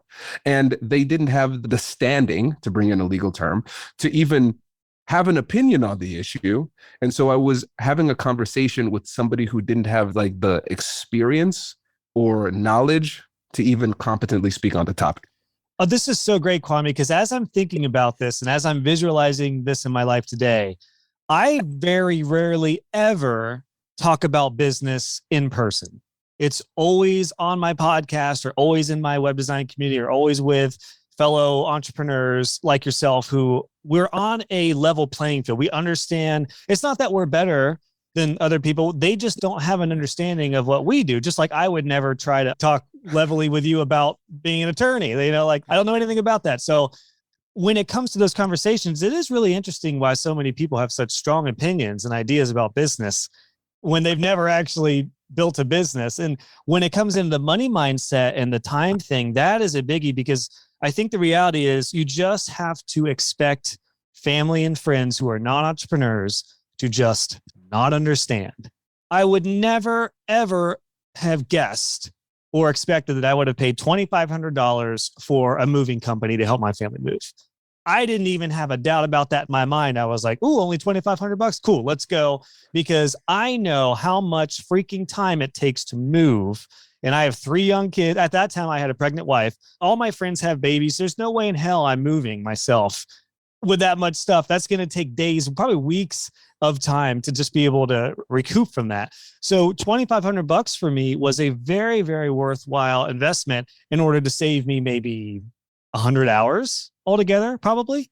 You know what I mean? Like when you value your time as an entrepreneur, it's so different than somebody who might be in a salary position or the corporate world who's like, I can't imagine spending that when you could do it yourself. But for them, salary mindset is so different. So yeah, a lot of those, to bring it back to conversations and difficult conversations, when you're in a place of a different mindset, it's really, really tough. So I was just, like you said, to say, hey, thanks for the opinion. I appreciate it. So you watch a game this weekend? Like just do yourself a favor and save that conversation for the people who you should talk to about it. Bingo. Exactly. Exactly. Well said, man. And let's talk about more, because you're married, you have a family. Me too. I remember when I started the American Negotiation Institute, having that conversation with Whitney saying, hey, you know, I'm a lawyer. I know that's what I went to school for. And I want to stop practicing law and start this consulting company. Tough conversation. Just had a kid, perfect timing. Perfect timing. Kids are free, right? They're not expensive at all. And so when you think back to the conversations you had with your spouse about entrepreneurship, what are some of the conversations that come to mind? I'm very fortunate. My wife, Emily, is super, super supportive. I think it helps that when I met her, I was a couple years into my business. Now, at that time, I was only making like 20 grand. So I wasn't making much, but I basically doubled my income every year that we've been together. So the proof was in the pudding. We got to the point basically, and I say that, I don't mean to sound speaking modestly here, but the proof was that like, I'm on a really good trajectory, and she trusted me with those decisions because she saw my business grow. So when I said, the biggest conversation I think I had in that point was, I mean, there was a lot of little tough conversations, but the biggest one I remember is when I sold my web design business. Because I started doing essentially the long and short of that, I know I glossed over it earlier, but I started teaching web design and doing tutorials on YouTube while I was building and scaling my web design business. And then I got to the point where I was making way more money selling courses and building my online entrepreneur personal brand than doing service work for my clients. And some of that was intentional because I was just spending more time building my personal brand. But it got to the point where I was like, oh my gosh, if I were to do this full time instead of just limiting to 20, 15 hours a week, I could 100% 2 or 3x the income I make with my courses. So at that point, I told her, I think like I have a pull to just stop doing websites for clients and go full-time course creator and coach basically. And I was a little worried about how she would react because both of our lives are on the line. She is a stay-at-home mom. So I'm the sole income and we do not have families with money. So it was up to me. And she said, I trust you. Sounds like a big decision, but she had seen my brand at joshhall.co even grow in a couple short years to where the trust was there because the results were there, I guess is the succinct way to put it. It didn't make it easy to bring it up because we're like, well, this is a big change. This is huge. But luckily she was very, very supportive of that. That was one of the bigger ones, but I don't recall ever having like a tough one necessarily. I've never done anything to where she was like, oh, why are you doing this? There have been a couple conversations I remember where she kind of has helped reel me in because I'm very entrepreneurial and have ideas, as we all do as owners of the business. And you do need somebody who I had heard them termed as a balloon popper. I don't want to say she's a balloon popper, but you do need someone to be like, hold on. You're doing a lot. Like, let's focus on one thing and get this done first. So we've had some of those type of conversations, but yeah, man, having a wife, husband, or partner you can trust and who sees the opportunity for you is huge. That's great. And it's great that you have that type of relationship that has that trust. And the thing that you kept going back to is that it wasn't just blind trust. She could actually look at the data and see that things were trending in the right direction and things like that. And I think one of the things about it, it sounds like you did a great job of including her in on that journey. So there weren't that many surprises where it wasn't something like, by the way, I sold my company last week. It's like, what? Good point. Well, but here's is a really interesting point too, Kwame, because you also don't want to bring up a tough conversation, I feel like, too early in the thought process. Because if I were to go to her and say, maybe I'll sell my company, but I have no plans, no ideas, no way to succinctly tell her what the vision is, that would have maybe led to a really tough conversation. Because then she might view me as maybe a little wishy-washy or like, uh-oh, are you like burned out? Like, what's going on here? But I had thought about it for a while and then came to her with like a pretty succinct plan of like, I'm feeling led to do this. I've already made this much with the courses. Imagine if I had more time. I want to do these and these courses. I could expedite how fast I get these done. So there's a lesson there I learned with not presenting an idea in its infancy, because that could lead to a difficult conversation for sure. Oh man, I wish I had you as the guest, like episode 1. What an honor. This is great because that's something that I do. I'm just like you, entrepreneur. We have ideas all the time. And I'm not sure if this is you too, but the majority of my ideas are really bad. Well, here's the thing. They're just not that good. They should be. But this is a great point too. It's like, and you'll hear this with like writers' rooms for shows and movies and stuff. They usually have some sort of board and anything goes. All ideas go. And you have to get out the bad before you come to the good. And sometimes a couple bad ideas might actually make a halfway decent idea. So I love that you talked about that, Kwame, because I think it's really important to know that your bad ideas are just fine. Like, have bad ideas, get them out, have a spreadsheet, have a wall of ideas, whatever you need to do to get it out of your head and be okay with bad ideas. That's fine. When we take our wives out to eat, I guarantee you don't nail the restaurant on the first try, right? When your wife says, where should we go tonight? You're like, let's go to whatever. It's like restaurant number 8. That is like, oh, she's like, yes, that's the one. Let's get that. Let's do that one. The first 7, terrible ideas, but 8, great idea. So it's the same thing. It's the same thing in business. It's a great example. And I think really what it comes down to, and this is a great way to tie it all back together too, is that we should still be having these conversations, and we need to make sure we're having the right conversations with the right people. So if I have an entrepreneurial conversation, talking to you about it is great. If it's like a business idea, talking to like you, Jay, Matt, like bouncing ideas off of our entrepreneurial friends is great. But I know for me now, I realize that me coming home with all of these random ideas for Whitney, she is not interested in hearing them, and then it makes her wonder, like, is this man focused? Because I don't he brought up a lot of stuff and none of it's happened, and he's not talking about those things anymore. And so I think it's like recognizing those people. And then when it comes to like the advice as well, just recognizing if I need business advice, I'm not going to talk to my in-laws over holiday break. I'm going to talk to my other business friends. Exactly. And you brought up that concept of like sharing ideas with trusted people. So when I met you last year, I shared with you and a couple of guys we were hanging out with, all entrepreneurs, trusted, proven folks, about some book ideas that I have. That I had started my book, essentially. It's on hold right now as I get some of my products and services realigned before I start really doing that and pushing that. But I trusted sharing my ideas about my first book and the title and the concept because, number one, you're an author and a proven author. And there's these other minds who had really good insight that made me think like, oh yeah, I remember what you said about the title, about reframing it to like a positive. And I was like, I didn't even think about that.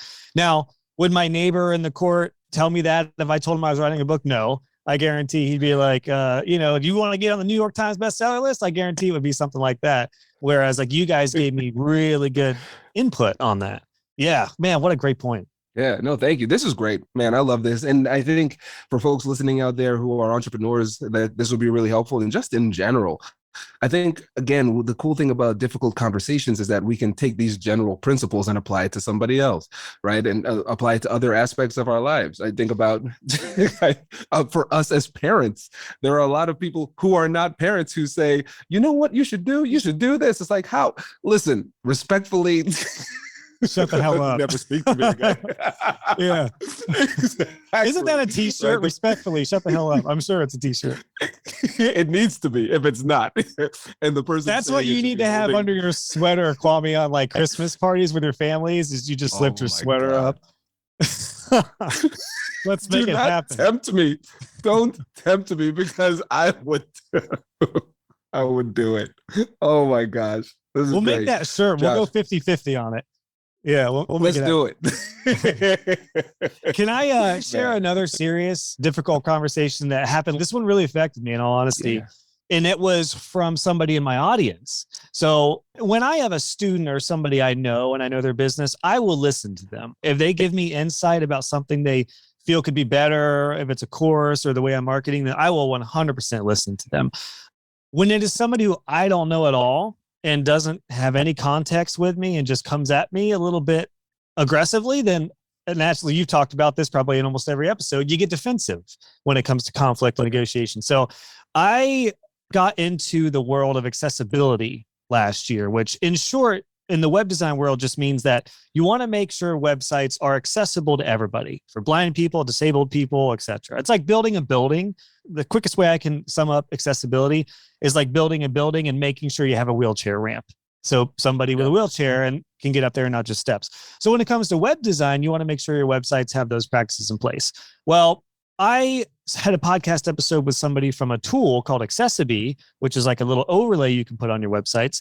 And when I featured them on my podcast, I got ripped by some web developers. And I had somebody who left a comment on the post and emailed me personally and said that they were really disappointed with companies that I was talking to and that I'm starting to like get in the door with unreputable companies. And I'm starting to basically, the long and short of it was, it's clear that I'm like getting affiliates just to make a buck kind of thing. And it did affect me because I heard a few different comments like that. That world of accessibility is really polarized, I found out. But it did kind of catch me off guard. I think number one, because I don't usually get comments like that too often. My business is 100% helpful across all the content. Like I'm not a polarizing personality. So it took me off guard, but it did make me realize this person, and this is going to sound mean, but this person and their opinion just does not matter at all to me. Like I don't know them. I don't know their context. They didn't come at me with like a nice context and sharing like why they think. Like if they were like, hey, Josh, I know you featured this company, but there's actually a lot going on. Here's why I would probably reconsider not doing that. I would have been like, oh my gosh, I didn't even know that. Thanks, man. I appreciate it. But that's not the case. So I've had to learn as a course creator and an influencer now, I guess, that audience and their opinions is a lot like family members and friends. You take it for what it is, but it's kind of the same motto, tying it back to the beginning. It's like, oh, thanks. I'll think about it. Nope. Yeah. But that's different than a trusted student. And another quick story on that end is I had a student of mine who is a great entrepreneur. I've seen her build her web design business. And she messaged me or emailed me and said, hey, Josh, something you've been saying on your podcast just kind of rubs me the wrong way. And it's just kind of jarring with how sometimes you address women. And it caught me off guard because I was like, oh, shoot. First of all, I feel terrible. What did I say? Second of all, she came at the conversation with like a lot of grace and she was like, I was nervous typing this. I hope it doesn't come across wrong, but I just wanted to share this insight. And I didn't even think about this or notice that I was doing it. But when some women would come on the show, I would say, welcome to the show, my dear.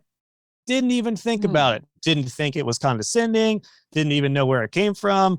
As I thought about that, I was like, I could see how this conversation from my student who opened up about this and shared it made me think, yeah, like I'm going to listen to that because she has a good point. And even though I had nothing negative by that, I could totally see how that might make a woman feel uncomfortable, or it could probably be attributed to like being a power move. And of course, I'm not purposely making it a power move, but I've seen that when some people call me buddy. I don't know about you, but I hate when people call me buddy. So that kind of feels like they try to get a one step above you. So I was like, maybe it's like that. Maybe when people call me buddy and I'm like, stop freaking calling me buddy. Maybe it's like that if I call a gal a dear on my podcast and you're like, stop calling me your dear. I'm not your dear. So yeah, I thought about that. And it was a difficult conversation because that one I did internalize because it was from a trusted source. So I changed that. I have never said, welcome to the podcast, my dear, since then. So yeah, a couple of different conversations from the perspective of having an audience member versus like a customer or a student. Yeah, this is so insightful. I think a couple of things that we can pick up from this. First of all, regardless of how entitled you might feel to your perspective and how legitimate it may or may not be, the approach still matters. And if somebody comes at you, if you try to approach somebody in a really aggressive way, then it's going to make it really difficult for them to fully appreciate what it is that you have to say. The content of the message gets lost because we get blinded by emotions. We feel attacked, so we feel the need to defend. But with the other example, where your student came in that message, first of all, there's a connection. So it's like, I'm going to be more receptive in general, but we say, hey, I'm just going to bring this to your attention. This is how it made me feel. I'm not going to assume malicious intent in what you're doing. Versus the other person too. So I think we can learn a lot from that. I've had situations too, Josh, where I'm like, okay, now that we've shifted, because we always see ourselves as individuals. You're Josh, I'm Kwame, we're just people. But it's like now other people look at us as influencers, and then we have people who we don't know who might see one thing out of context and come at us really aggressively. And that happened. It's really tough. And we have to figure out a way to see if there's any legitimacy in what the person's saying. And then also, if there is, make that adjustment. I remember specifically, we're podcasters. We're obsessed with this reviews. I read every single. I was just going to ask you for negative reviews for your books. Oh, yeah. Oh, I remember every single one of them. And I remember November 2017, I got one where the person said it was a 2-star rating. I remember all of them, Josh. The person said, yeah, the content's okay, but it seems like it's a bit of a boys' club. It doesn't seem like there are many women who are coming on the show. And then I thought about it, like the selection bias. Just as a guy, I tend to hang out with more guys, and the show was small. I didn't feel like I had the standing to reach out to people that I didn't know. And so I would be talking to one of my friends. Hey, you want to come on the podcast? Sure. So I would do the same thing with my friends who were women, but there was just fewer of them. After that, I said, okay, first of all, 2-star review, harsh. Second of all, you're right, though. I'm going to make some changes. So now we make sure that we keep track of those metrics. Okay, so gender-wise, do we have good diversity there? Even racial diversity, too. One of my, if for the listeners who don't know, and you can't tell from my voice, I am Black. But I remember one of my guests who was also Black and said, hey, you know what? Interesting thing. I've noticed in the past few months, there hasn't been that much racial diversity. Thought that was interesting. I live in Columbus, Ohio, majority white city. And as a lawyer, majority white profession, started to shift in that area just because of the ease of acquisition of guests. And so sometimes people from the outside can have a much more, like a different perspective that we can't see ourselves. And it can be really useful. But we also have to be really discerning sometimes, because if you start to absorb the opinions of everybody, it will lead to serious problems. Great point. Yeah, I think you hit the term nail on the head right there, Kwame, which is discernment. And it's a lot easier to take in insight and opinions and thoughts from people who are trusted and like-minded versus people who you don't know, or in case of like family members who you do know, but you don't trust with their opinions on business. You do have to be very discerning. And going back to like what my mom said about the plan B thing, there's definitely good reason to have some sort of maybe a fallback plan or have some ideas in the back of your mind. But it was the pressure to prioritize failure that I had to learn to avoid. Like, I'm not going to start a business thinking I'm going to fail and I need a nice plan B. Because no, you want to put your emphasis on plan A and go for it. So yeah, I totally agree. You have to discern, you have to have some discernment on those thoughts on what you take in and what you internalize for sure. Ooh, good stuff, man. Absolutely. Thank you. No, I appreciate it. This was really great. And I think, like I said, I think a lot of folks will get a lot out of this.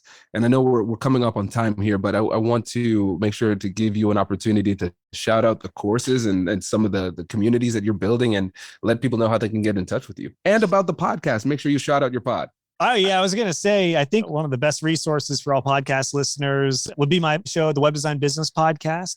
And it is just that. It's the business side of web design. So I think even if you're not into web design in particular, it's really branching out even more into online marketing and online entrepreneurship. So yeah, a lot of episodes there that I think will be a good fit. And trying to remember, Kwame, I'm sure we could link this, but I forget what number you were when you were on my show.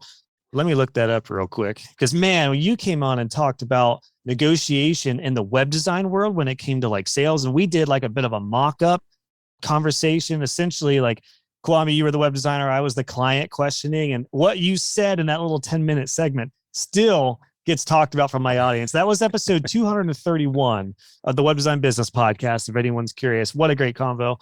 But yeah, you can follow me over there. And then my website is joshhall.co, and that's got all the stuff if you want to connect with me or see what I'm up to with courses and everything. Perfect. Love it. Thank you. And we will link to that episode in the description. Josh, really appreciate it. Thanks for coming on the show. I feel like we just got started, man. Shoot, I feel bummed that we're going to have to end it, but hopefully we can do a round 2 again, man. I always love chatting with you, Kwame. Likewise. Wait. Now, before you sign off, I have something to tell you that I've never told you before. Just kidding. I've told you before, but you should listen to it again. I want you to know about Negotiate Anything Premium. Imagine all of the things that you love about our traditional feed, plus so much more. I know you like our traditional feed because you're at the end of the episode. And with Negotiate Anything Premium, you'll get more bonus content you've been asking for, more of the expert insights that you can't get anywhere else, and more exclusive behind-the-scenes access into every conversation. Are you ready to get more of what you want out of your life, career, and every conversation?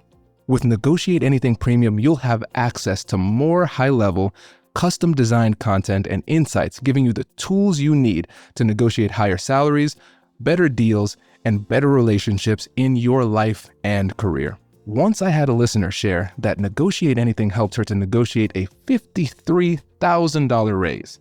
Could this be you? What would that mean for your life?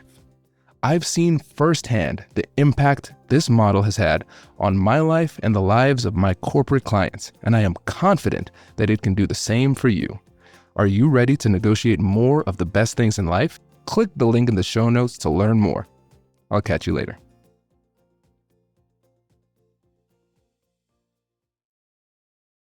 Kwame. Hey, well, look at that. Look at us both in red. Great minds, man. What can we say? I love it. I wore my OSU shirt just for you, Kwame. I appreciate that. That's really nice. It's nice to, talk to somebody else in Buckeye country. Every time I go somewhere else, it's always hostile. Yeah. Well, I'm more of a hockey guy. I'm a big time Blue Jackets fan, but of course, my heart says Buckeye as well. Absolutely. I took Kai to his first Blue Jackets game. What did Yeah, they win? Was it good, like goals and stuff? they did. Thank Okay. God. I know it was a rough season, but they were, yeah, it was an overtime game. We won it overtime. Oh man, it's so much Yes. fun. I didn't give a crap about hockey until I went to a game the first time they made the playoffs, and I was sold, man. It hooked me right away. Yeah, dude, I've Yeah. I've been to like 3 games now. You can't have a bad time at those games. That's true. Even if they lose, like you're out of the elements. There's like they do so good with the in-game entertainment and kids love it. So yeah, especially for the littles. And I mean, yeah, we've gone through different seasons of life now, and it's just awesome. So Yeah, yeah, I'm glad you guys recently checked it out and you got to have some fun. yeah, man. How's the family? How's everybody doing? I'm doing a lot of managing as much business as I can while managing 305. So pretty wild. Wow. Oh my gosh. You're a stronger man than me, man. Maybe we can have a talk about how to negotiate with toddlers. That might be Yeah. what that might be what we need to focus on. Man, Dominic's in that no stage and he says it with such confidence. And I think the thing that's most hurtful about him is that it's not just like, hey, I'm offering you something. No. But with me, like sometimes I look at him and I walk over to him and he just looks at me. He's like, no, no, no, no. Oh, Like you, Kwame, holistically as a person, I want to reject you. yeah. I'm Everything like, about you. everything about me. I was just coming over to say hi, man. Yeah. You know what I mean? Jeez. Brutal. Yeah, Brutal, man. keeps you humble. Keeps you humble. That's for true. sure. Yeah. Oh, by the way, I got some cool, really good feedback on the episode I did on your show. So thank you Oh, for that. awesome. That was a Yeah, lot of same fun. here, man. That was super cool. Yeah. What the little mock trial we did, like all the stuff we talked about, man. Yeah, it went over great. So I was super glad to Thank have you. you, man. What a blast. Yeah. Yeah. Anytime. Listen, it's fun for me. It's fun to do those things, especially those mock simulations. It's People probably like keep cool to going get back out and of the forth. industry too, right? Like that's one reason I was looking forward to chatting with you today. It's like I love web design, but if somebody asks me how to start getting web design clients again, I'm gonna be like, oh, all right. It's like, like once you hear a question Yes. 900,000 times, it's like, all right, something new, please. I feel you, man. I feel you. Yeah, man, Yeah. this is good. Also, one of the next times we chat, we have to talk about AI because you actually are in that world. I'd be really Yeah. interested to hear your thoughts I on that, used man. it today to come up with a podcast title, Chat GPT. Nice. Yeah. I'm just not I'm not an early adopter of AI, so I'm like, whatever. It might be kind of cool. And then as soon as I started using it for yeah, like titles or descriptions, taglines, stuff like that, I'm like, okay, yep, I'm in. I'm in. Yeah. Well, have you Yeah. seen it code before? Huge for code. Like Yeah. massive. That's actually, as a web designer, that's one of the best things for web design, is because instead of going to a forum or trying to find a blog post, you can literally just put your code in there. It'll tell you what's wrong. So, or give you code. Yeah. So yeah, it's awesome. That's awesome, man. Yeah, I'm excited to see what happens in the future for it. It's going to affect everything. It's just a question of how Yeah, I and think when. my mindset is just to use it as a tool, just Mm. as an addition. Um, in my industry, there's a lot of people who are worried about web AI taking over web design completely. I don't think that's going to happen because there's such a human touch that needs to happen in online marketing as a whole. But no Mhm. doubt, there's some changes right now and that are coming. So trying to keep a pulse on it the best I could, Absolutely. just like we all are. Yeah, man. I feel you. You've just heard one powerful perspective, and now we're moving on to the next. A fresh voice with a new angle on the same challenge, so you can keep expanding your skills. Let's dive in. Vicky, thanks for joining us today. Thank you, Kwame. I've been looking forward to this for some time. Same. It's nice to meet you. Likewise, I have heard great things. We have a lot of mutual friends, and we have a mutual mentee, Minson. I'm sure he'll come up at some point during this interview. So shout out to Minson here. So how would you get us started by telling us a little bit about yourself and what you do? Okay. Try and make it short. So I spent 25 years as a lawyer litigating complex commercial cases. Some of them involve products. I spent a fair amount of years doing environmental insurance coverage work, which is frankly the thing that led me first to mediation, because I was sitting around a table with maybe a dozen or more attorneys from the most expensive law firms in town, trying to figure out how we were going to answer interrogatories from the oil company that was suing the insurance carriers. And I thought, this is insane. We could take this money and just apply it directly to the wound. It just seemed crazy to me. It was the first time I was involved in that level of, couple $100 million litigation. I represented Lloyd's of London, and we were usually kind of not primary carriers, but first level excess. So we tended to lead the cases, lead the defense with primary insurance carriers. And that was like, anyway, I ended up in a mediation course, because I just more and more began to think that litigation was 17th century dispute resolution technology. And if doctors were still practicing 17th century medicine, we'd all be in pretty bad shape. So I signed myself up for a 40-hour course, and I got very excited. It was a transformative experience for me, and we can talk about that later. So I enrolled in a master's degree program in dispute resolution, and practiced law part-time, and started my own mediation practice, and found that in my market, which is commercial litigation for major corporate plaintiffs and defendants, they didn't really want to hire women. In fact, my husband, who was counsel for the oil companies and the loyal opposition, and we met litigating a case.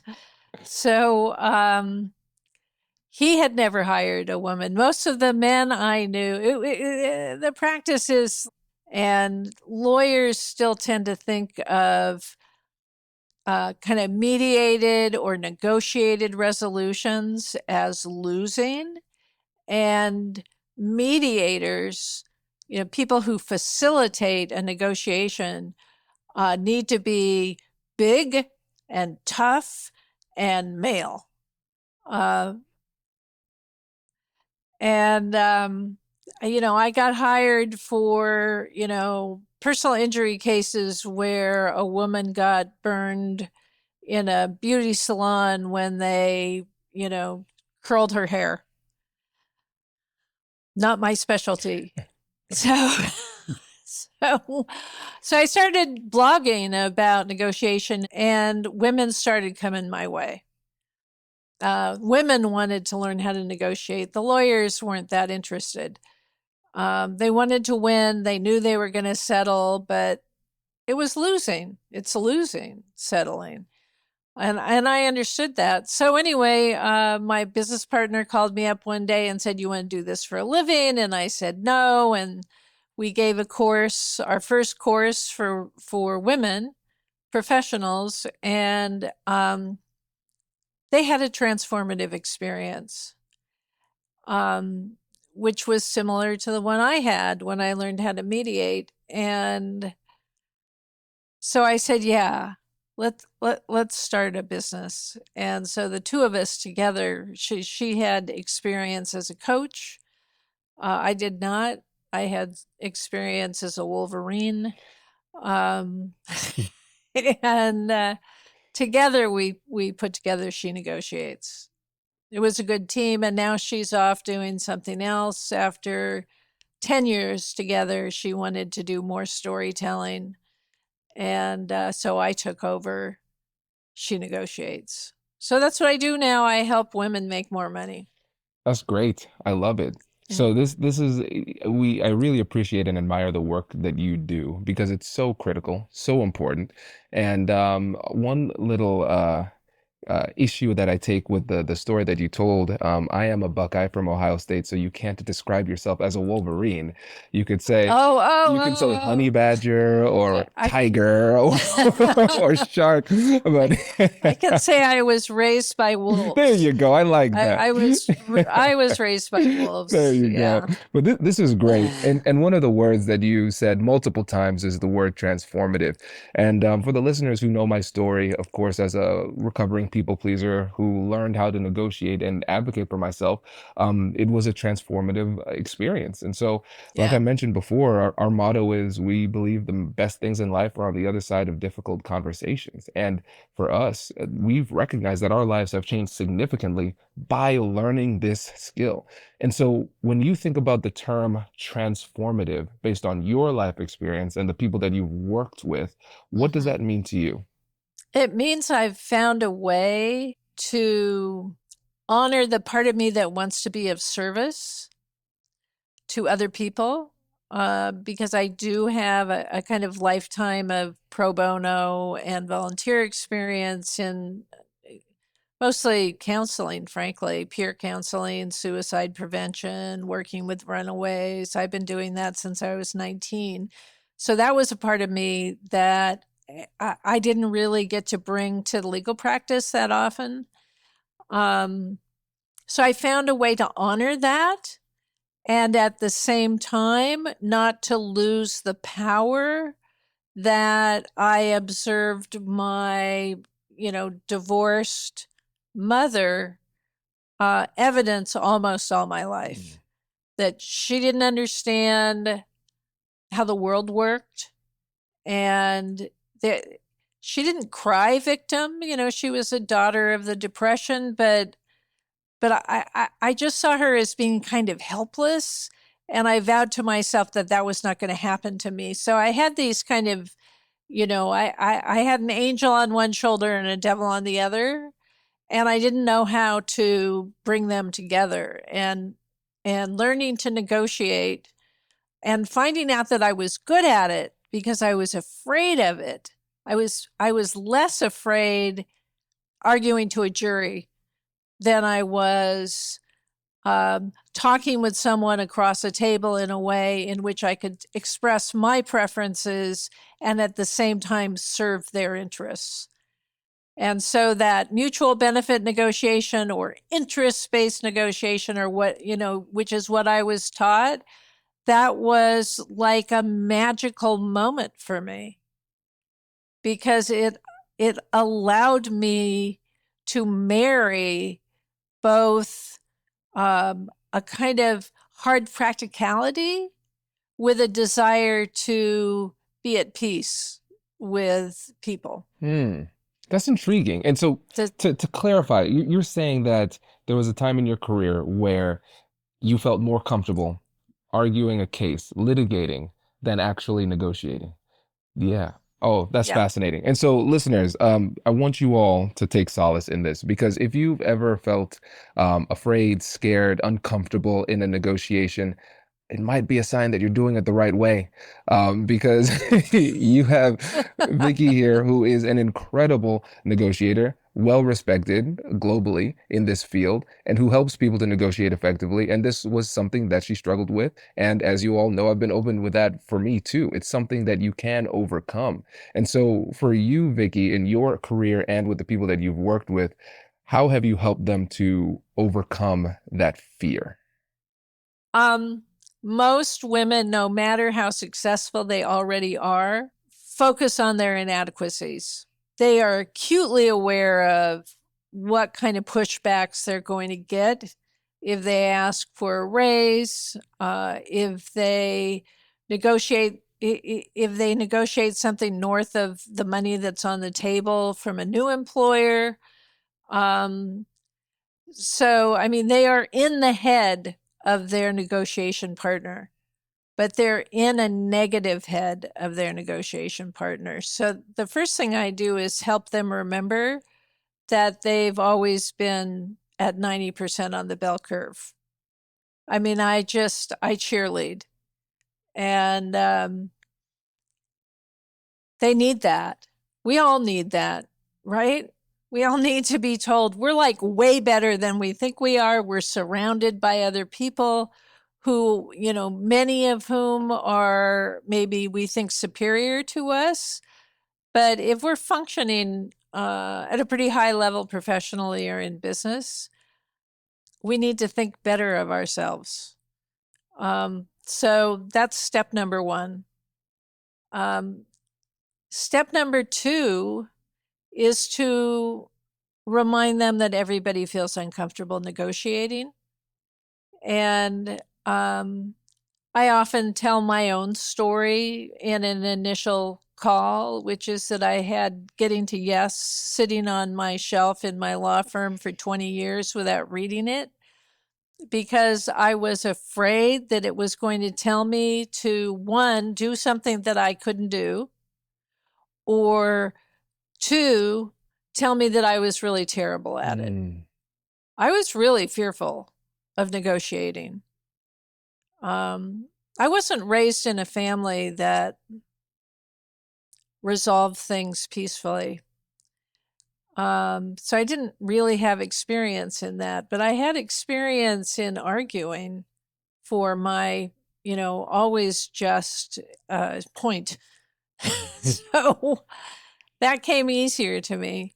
So, I normalize both fear and being on the other side of fear, and that it's just a conversation, the purpose of which is to reach agreement.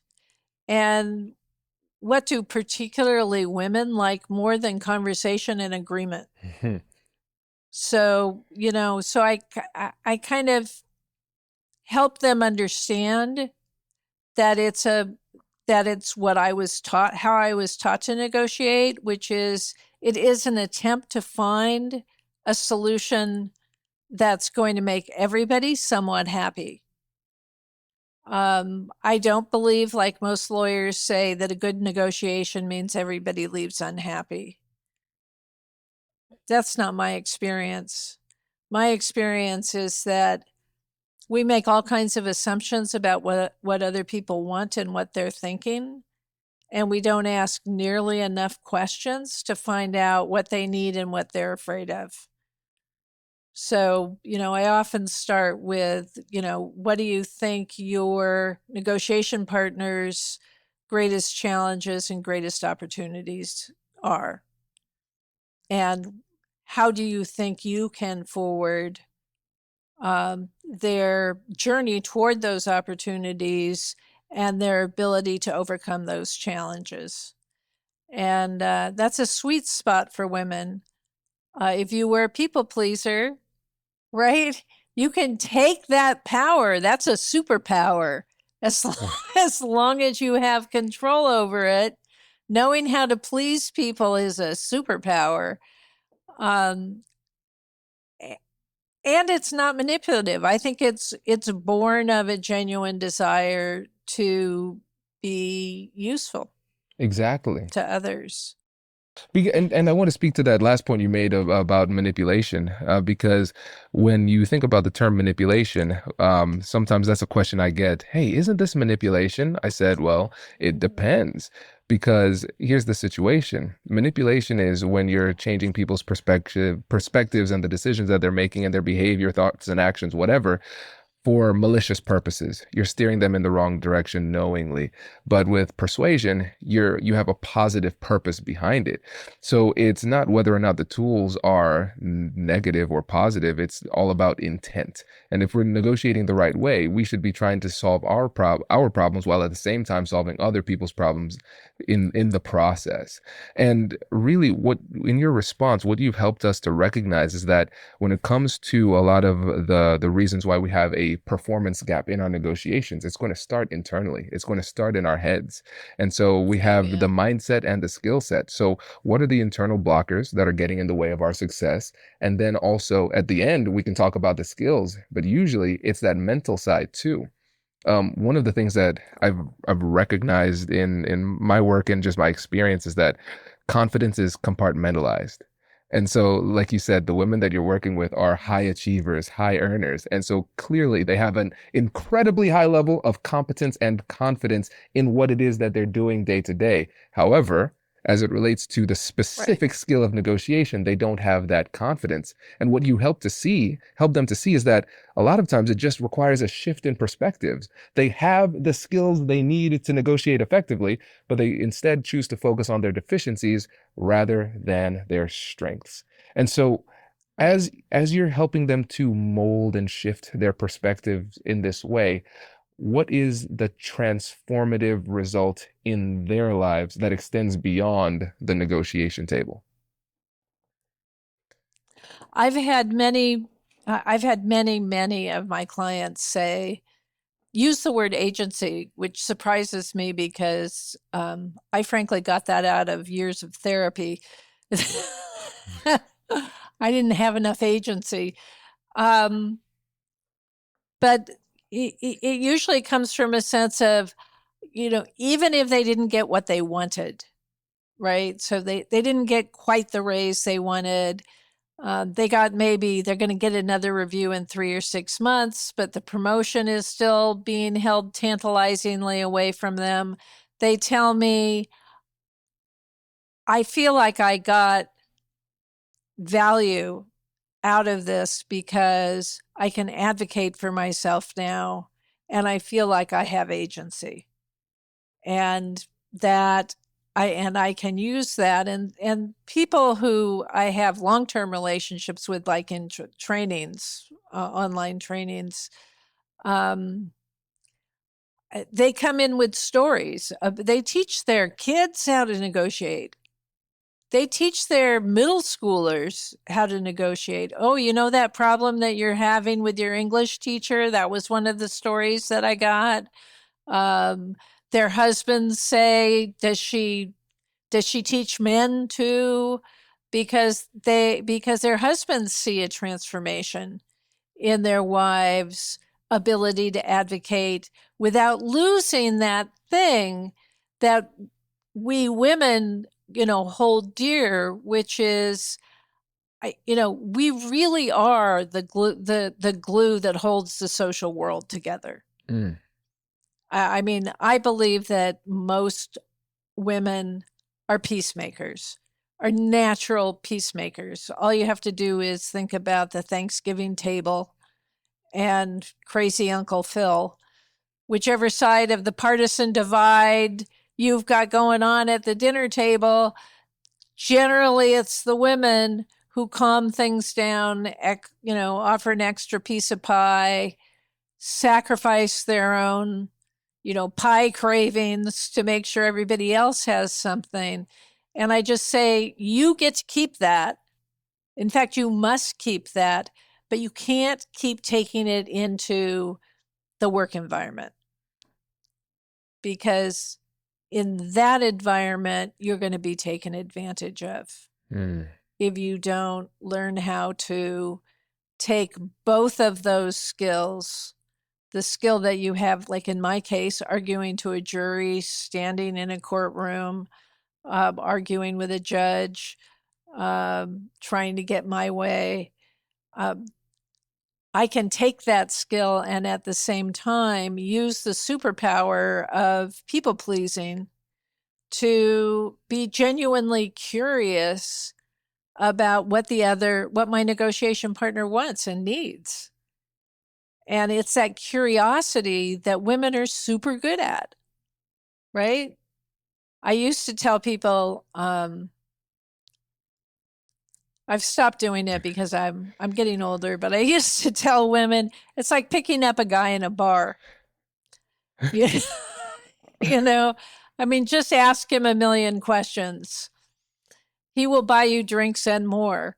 You just ask him questions. What do you do for a living? How about those Dodgers? Tell me all about yourself. You have kids, and that's true for everybody, but it works particularly well. I'm afraid to say I have experience in my pre-sober years of picking men up in bars. That is a story for another podcast episode, Vicky. But you're absolutely right. And something that I appreciate about this is the simplification of this process. One saying that I've started to put at the beginning of my presentations is that simplicity is the ultimate form of sophistication. And that's what you've demonstrated here, Yeah. right? Because you have years of litigation experience, you have years of mediation experience, you have years of teaching women and other people how to negotiate effectively. And what you've done is you've provided us with something very, very simple, overcoming those mental hurdles, whatever those might be for us, and then just simply getting curious to figure out what somebody wants and needs, and then finding creative ways for you to win and for me to win. I think that's pretty simple. I'm going to tell you one more story. It's short. So I'm mediating a case between two Israeli businessmen and an elegant, incredibly successful Korean businessman. And they're fighting tooth and nail over, like, I don't know, it was $100,000, I think. And which clearly neither side needed, right? And particularly the Korean businessman. And it was impasse. All of the good reasons why they should settle fell on deaf ears. And I finally took the Korean businessman outside and I said, I'm curious, which I often waited too long to get. I'm curious why you're spending money on lawyers over this small amount of money, like why? And he said, well, I have two sons, and one of them is a great businessman and the other one was not. But I gave my son, who was not very adept as a businessman, this transaction. And while he was working on it, he died of cancer. And I'm doing this for him. And then we had a conversation, right? and then we had a conversation about the meaning of this thing and the grief that he was still experiencing and channeling through this litigation. And we settled it, and almost instantaneously. And he said, it's like you're inside my head. How did you know what I was thinking? And I said, because I asked you what you were thinking. I asked. Wow. So, and that was hard. That was the hardest thing for me I knew it was the right thing to do, but as a litigator, it was a thing that took the longest for me to start asking more deeply earlier. Absolutely. Oh, that's great. And that's a great story to end on, Vicky. I really appreciate you coming on the show, sharing your wisdom with us. Before you go, can you make sure to let the listeners know how they can reach you and work with you, and about where they can get access to your blogs and content too? Yeah, I'm pretty easy to find. I'm at shenegotiates.com. Everything about, the packages that I offer and my hourly rate and all of that. I also give scholarships to people who are making less than $50,000 a year. I give 2 scholarships a month. And that can all be found at shenegotiates.com or Google me. I'm all over the internet. Fantastic. Vicky, really appreciate it. Thank you so much. It was great. Thank you for having me on.